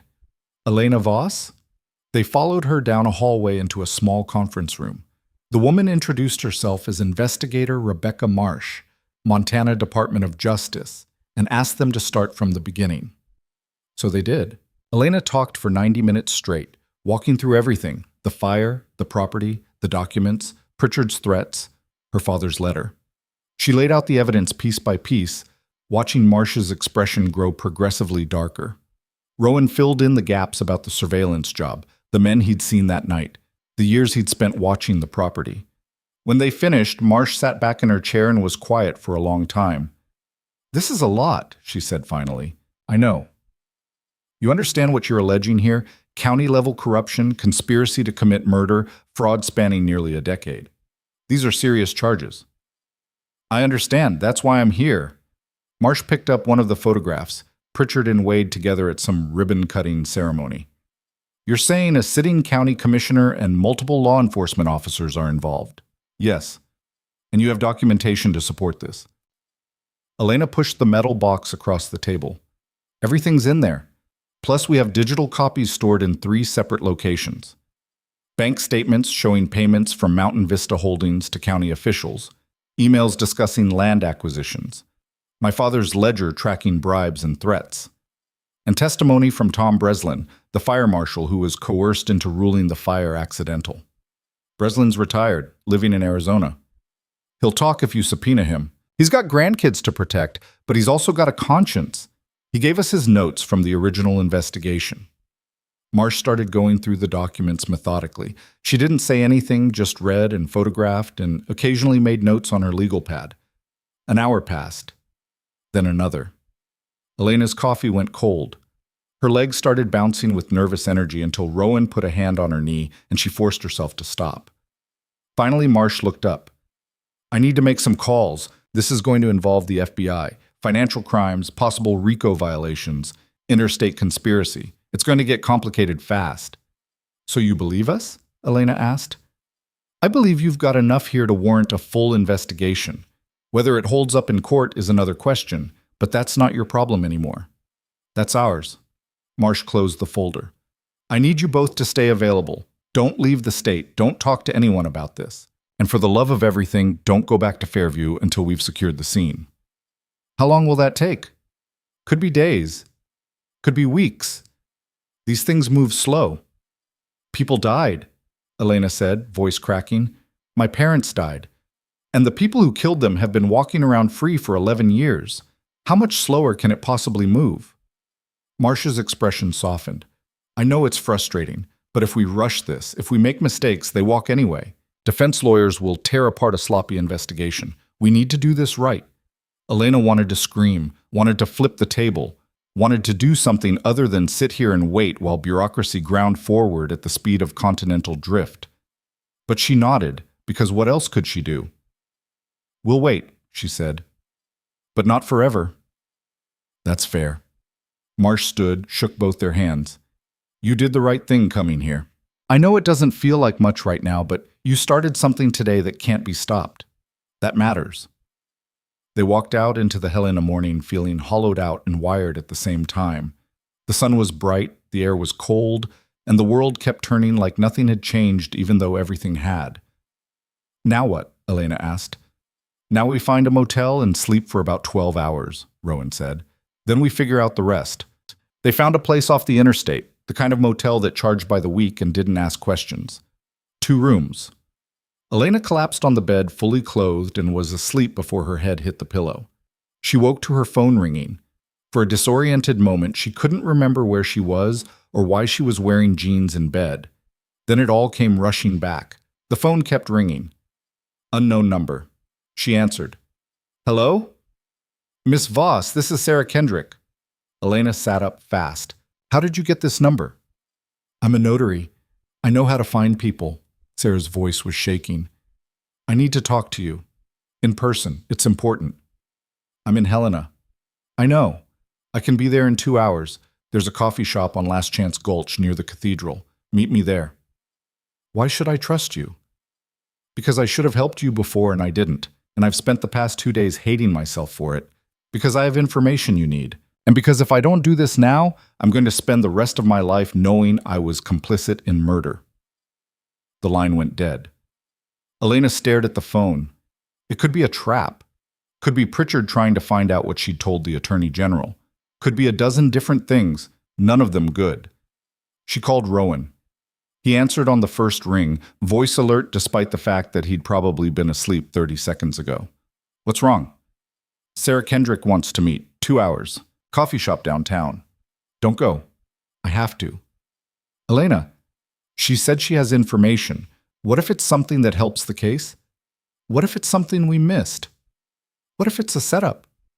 Then you'll be there watching, and if anything goes wrong, you'll do whatever it is you do. Silence. Then, I really hate when you're right. I know. 2 hours later, Elena walked into a coffee shop that was trying very hard to be quirky. Exposed brick, mismatched furniture, chalkboard menus with puns about espresso. Sarah sat in the back corner, hands wrapped around a mug, looking 10 years older than she had 3 days ago. Elena slid into the chair across from her. You look terrible. I feel worse. Sarah pushed an envelope across the table. This is everything I have on Mountain Vista Holdings. Incorporation documents, shareholder agreements, transfer records. Things I should have given you the first time you walked into my office. Elena opened the envelope, scanned the contents. Why now? Because my daughter called me last night. Said she heard I was mixed up in something bad. Said her kids were asking why Grandma looked so sad all the time. Sarah's voice broke. I've spent 40 years building a life in this town. Thought I was doing the right thing, keeping my head down, not making waves. Turns out I was just helping monsters. You were scared. Being scared isn't an excuse for being complicit. Elena couldn't argue with that. She kept reading. The documents were damning, showing clear connections between Pritchard Wade Poile and a third name she didn't recognize. Marcus Chen, listed as the primary shareholder of Mountain Vista Holdings. Who's Marcus Chen? Elena asked. Developer out of Seattle. He's the money behind everything. Pritchard's just the local face, doing the dirty work. Sarah pulled out another document. Chen's been buying up land all over Montana for the past 15 years. Same pattern every time. Find struggling property owners, make lowball offers, and if they don't sell, make their lives hell until they do. Usually it works. Your parents were the first ones who really fought back. And they killed them for it. I don't have proof of that. But yeah, I think so. Elena's hands were shaking. She set the papers down, took a breath. Will you testify? Yes. I'll tell them everything I know. I'll hand over every document in my files. I'll burn my career to the ground if it means stopping this. They'll come after you. Let them. I'm done being afraid. Sarah met her eyes. I'm sorry. For not helping sooner. For being a coward. For all of it. You're helping now. That's what matters. They sat there for a moment. Two women who'd made different choices dealing with the same broken system. And Elena thought about how easy it was to judge people until you were standing in their shoes trying to figure out how to protect what you loved. There's something else, Sarah said quietly. Marcus Chen is in Montana right now. Flew into Missoula yesterday. I think he's trying to do damage control. Where's he staying? I don't know, but I know someone who might. She made a phone call, had a quiet conversation, and hung up. The Hilton downtown, room 847. Elena pulled out her phone, forwarded the information to Investigator Marsh with a note. Primary suspect in town. Move fast. Sarah stood to leave. Be careful. These people have gotten away with this for a long time. They're not going to go down easy. Neither am I. After Sarah left, Rowan appeared from wherever he'd been watching and slid into the empty chair. Heard all that? Elena asked. Most of it. She's telling the truth. How do you know? Because liars are smoother. She was terrified and guilty and trying to make it right. That's what truth looks like. Elena's phone buzzed. Text from Marsh. Stay where you are. Do not approach Chen. We're coordinating with FBI now. Raid planned for tomorrow morning. Tomorrow morning. Another night of waiting. Another night of Pritchard and Wade and Chen walking around free while her parents stayed dead. I want to go see him, Elena said. Bad idea. I know, but I want to anyway. I want to look him in the eye and let him know I'm the reason his empire is about to collapse. That's revenge, not justice. Can it be both? Rowan studied her face. You go see him, you might do something stupid, something that could compromise the case. I won't. I just need to see him. Need to know what kind of person murders people over land and sleeps fine at night. You already know what kind of person. Seeing him won't change anything. But Elena was already standing. I'm going. You coming or not? Rowan sighed, stood. This is a mistake. Probably. They walked to the Hilton, took the elevator to the 8th floor, found room 847. Elena knocked before she could talk herself out of it. The door opened. A man in his 60s stood there. Expensive suit, silver hair, the kind of face that belonged on corporate brochures. He looked at Elena with polite confusion. Can I help you? Are you Marcus Chen? I am. And you are? Elena Voss. My parents owned property you wanted. You had them killed for it. Chen's expression didn't change. He didn't look shocked or guilty or even particularly bothered. He just looked calculating. I have no idea what you're talking about, he said calmly. Yes, you do. You hired people to burn down their cabin. You've spent the past 11 years manipulating county officials to devalue the land so you could buy it cheap. You threatened a fire marshal into covering up a murder investigation. And tomorrow morning, the FBI is going to arrest you for all of it. Now Chen smiled. Actually smiled. Is that so? Yes. And you came here to what? Gloat? Threaten me? Young lady, I've been in real estate for 30 years. I've dealt with angry landowners, environmental activists, union organizers, and every flavor of government bureaucrat. None of them have stopped me. You certainly won't. I already have. I handed over evidence this morning. Bank records, emails, photographs, witness statements. Everything. Evidence can be discredited. Witnesses can be impeached. I have lawyers who specialize in making problems like you disappear. You killed my parents. I've never killed anyone. I'm a businessman. If people make poor choices that lead to unfortunate outcomes, that's not my responsibility. Elena's fists clenched. Every muscle in her body was screaming to hit him, to hurt him, to make him feel a fraction of the pain she'd carried for 11 years. Rowan must have sensed it because he stepped closer, hand on her arm. We're leaving, Rowan said quietly. Smart man, Chen said. You should listen to him. Elena didn't move. How do you sleep at night? On a very expensive mattress in a very large house. Chen started to close the door. Goodbye, Miss Voss. I'm sorry you wasted your time. The door clicked shut. Elena stood there shaking, staring at the wood grain, and realized Rowan had been right. Seeing him hadn't changed anything. It had just confirmed what she already knew. Some people were broken in ways that couldn't be fixed. Some people looked at human beings and saw obstacles. Some people would burn the world down for profit and sleep fine because they'd convinced themselves they were just playing the game better than everyone else. Come on, Rowan said gently. Let's get out of here. They rode the elevator down in silence, walked out into the cold, found a bar that looked halfway decent, and ordered whiskey they didn't really want. I hate him, Elena said. I know. I hate that he doesn't care. I hate that he can just stand there and dismiss my parents like they were nothing. I hate that he's probably going to hire expensive lawyers who'll drag this out for years, and he'll end up with some slap-on-the-wrist fine and community service while my parents are still dead. Maybe.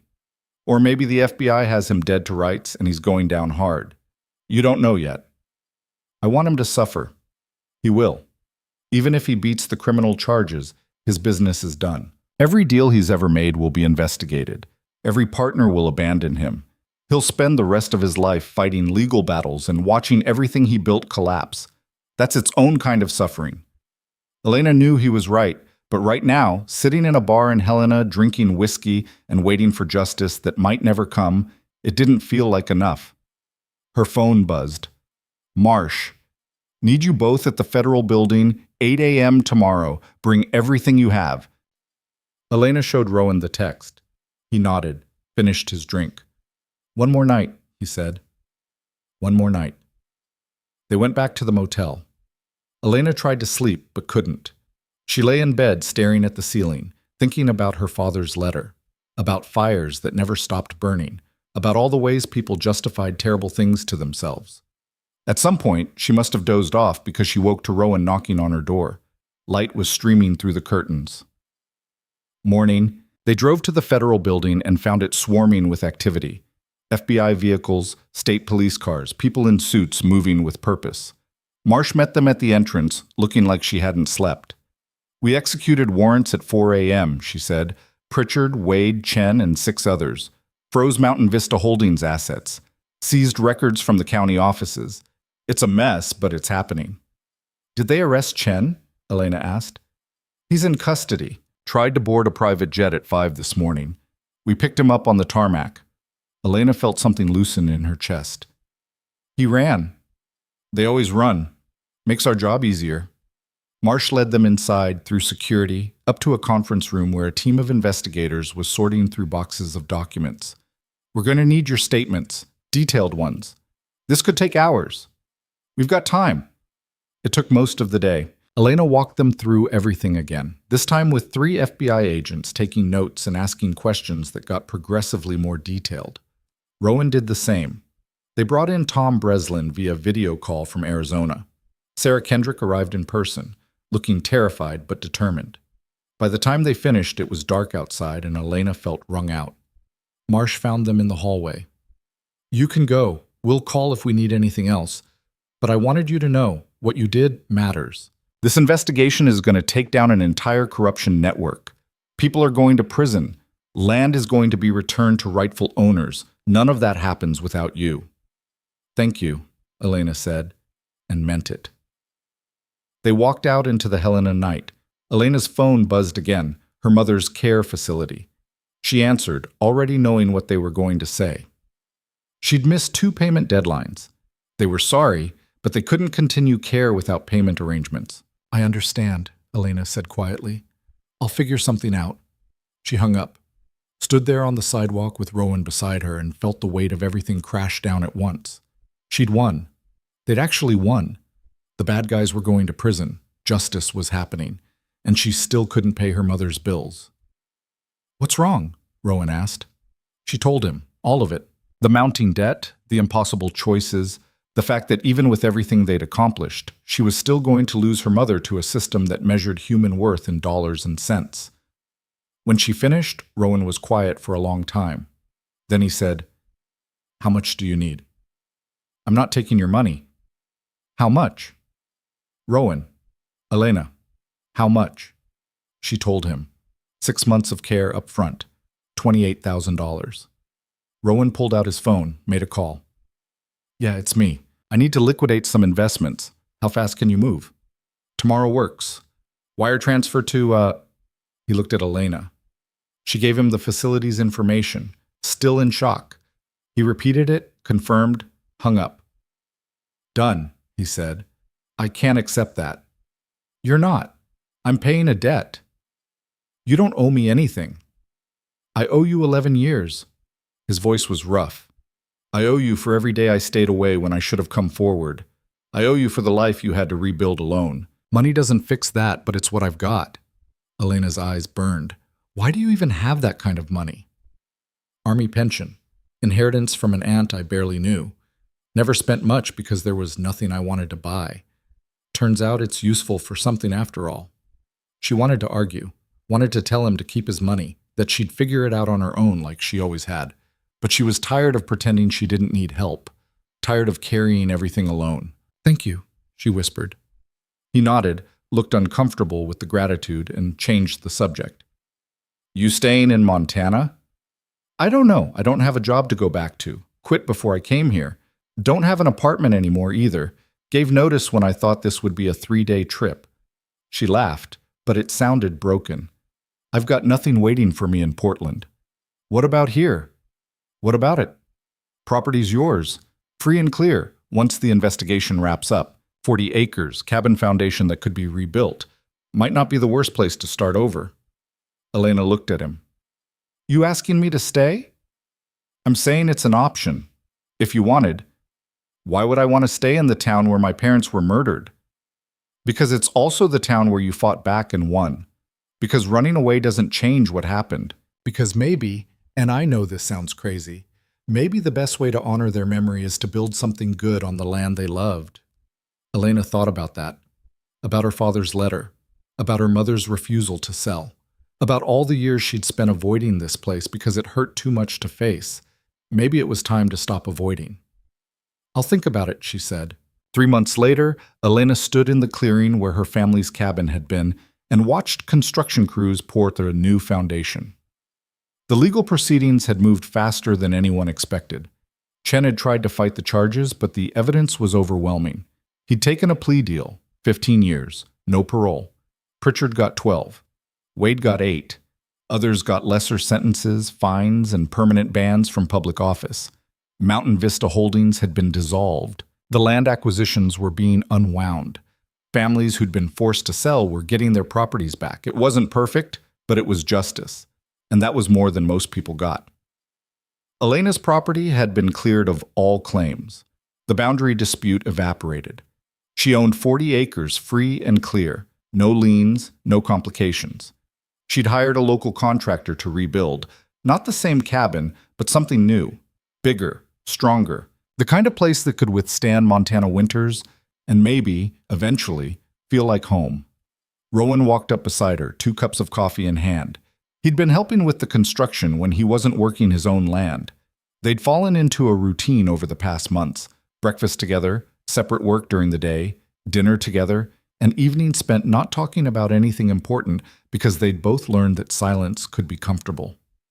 "Foundation looks good," he said. "It does." Elena took the coffee, wrapped her hands around the warmth. "Contractor says we can start framing next week." "Fast. I'm tired of waiting." "Fair enough." They stood there watching the work, and Elena thought about how strange her life had become.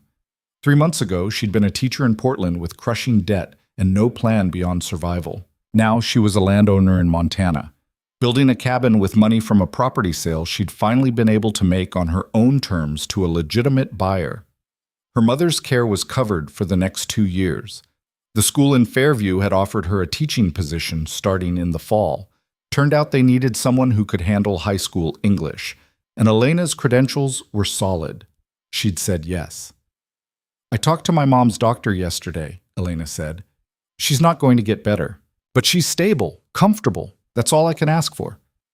"That's enough," Rowan said. "Is it?" "Has to be." Elena nodded. He was right.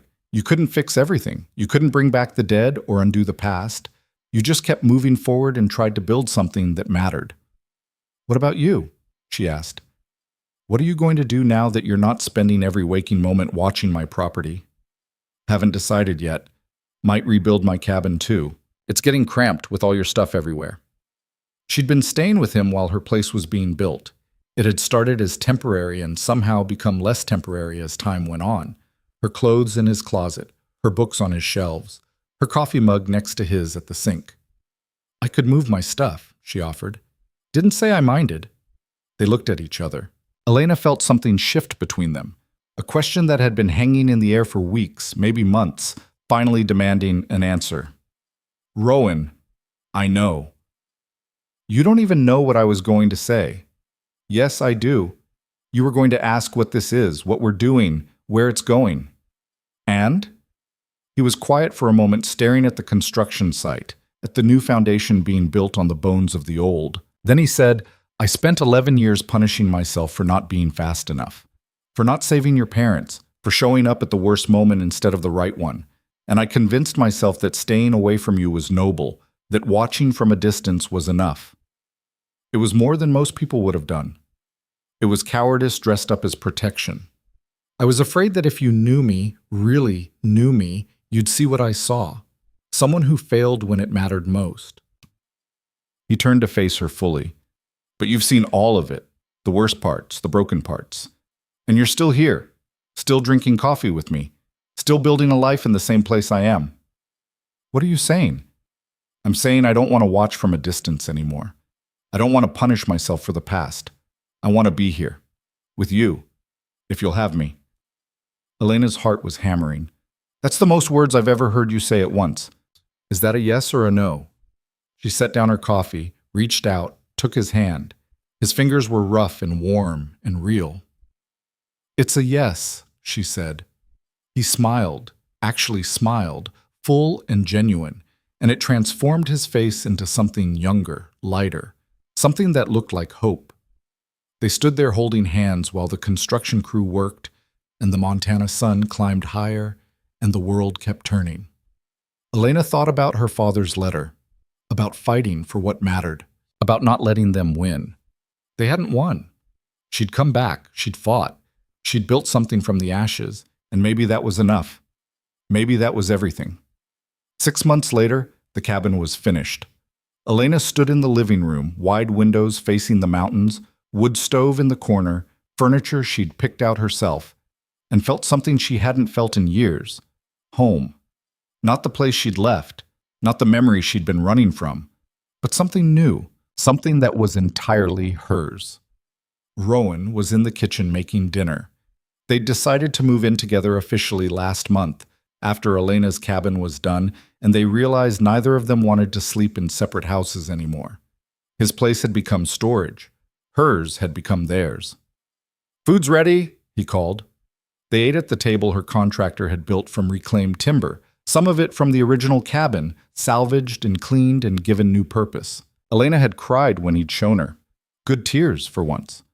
After dinner, they sat on the porch and watched the sun go down over the same mountains her parents had loved, the same land that had been fought over and died for, and finally, belonged to someone who would protect it. I've been thinking, Elena said. About? The trial's done. The appeals will take years, but the hard part's over. Everyone who needed to pay is paying. Yeah, so what do we do now? Rowan looked at her. We live, we build. We stop waiting for the other shoe to drop and just exist together, here. That simple? That simple. Elena leaned against him, felt his arm come around her shoulders, and thought about how impossible this would have seemed a year ago. How she'd come here planning to sell and leave and never look back. How she'd found instead a man who'd been carrying his own guilt, a town full of people trying to make things right, and a piece of land that refused to let her go. She'd stopped fighting it, and in stopping, she'd found something she didn't know she needed. You ever think about the fire? She asked quietly. Every day? Me too. I don't think that ever stops. Probably not, but it gets quieter, easier to live with. Is it enough? Living with it? Rowan was quiet for a moment. I used to think I needed forgiveness. From you, from your parents, from everyone I didn't save. But that's not how it works. You can't earn forgiveness for things that aren't your fault. You just have to decide to forgive yourself and keep going. Have you forgiven yourself? Getting there. You? Elena thought about her father's letter, about his apology for not being stronger, about how he'd done everything he could and it still hadn't been enough, but he'd done it anyway. Yeah, she said, I think I have. They sat there as the light faded and the stars came out, cold and bright and infinite. The snow would come again soon.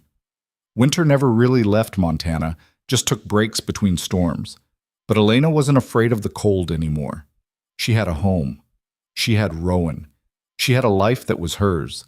And for the first time since she was 17 years old, she wasn't waiting for anything. She was already here. The ending came quietly, the way most real endings do.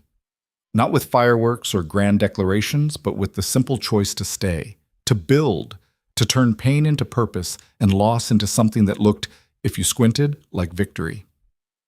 Elena Voss had come back to the place that nearly killed her and decided it was worth saving, worth fighting for, worth calling home. And in a cabin built on the bones of tragedy, surrounded by mountains that had seen everything and judged nothing, she finally let herself rest. The fire had stopped burning. What remained was warmth,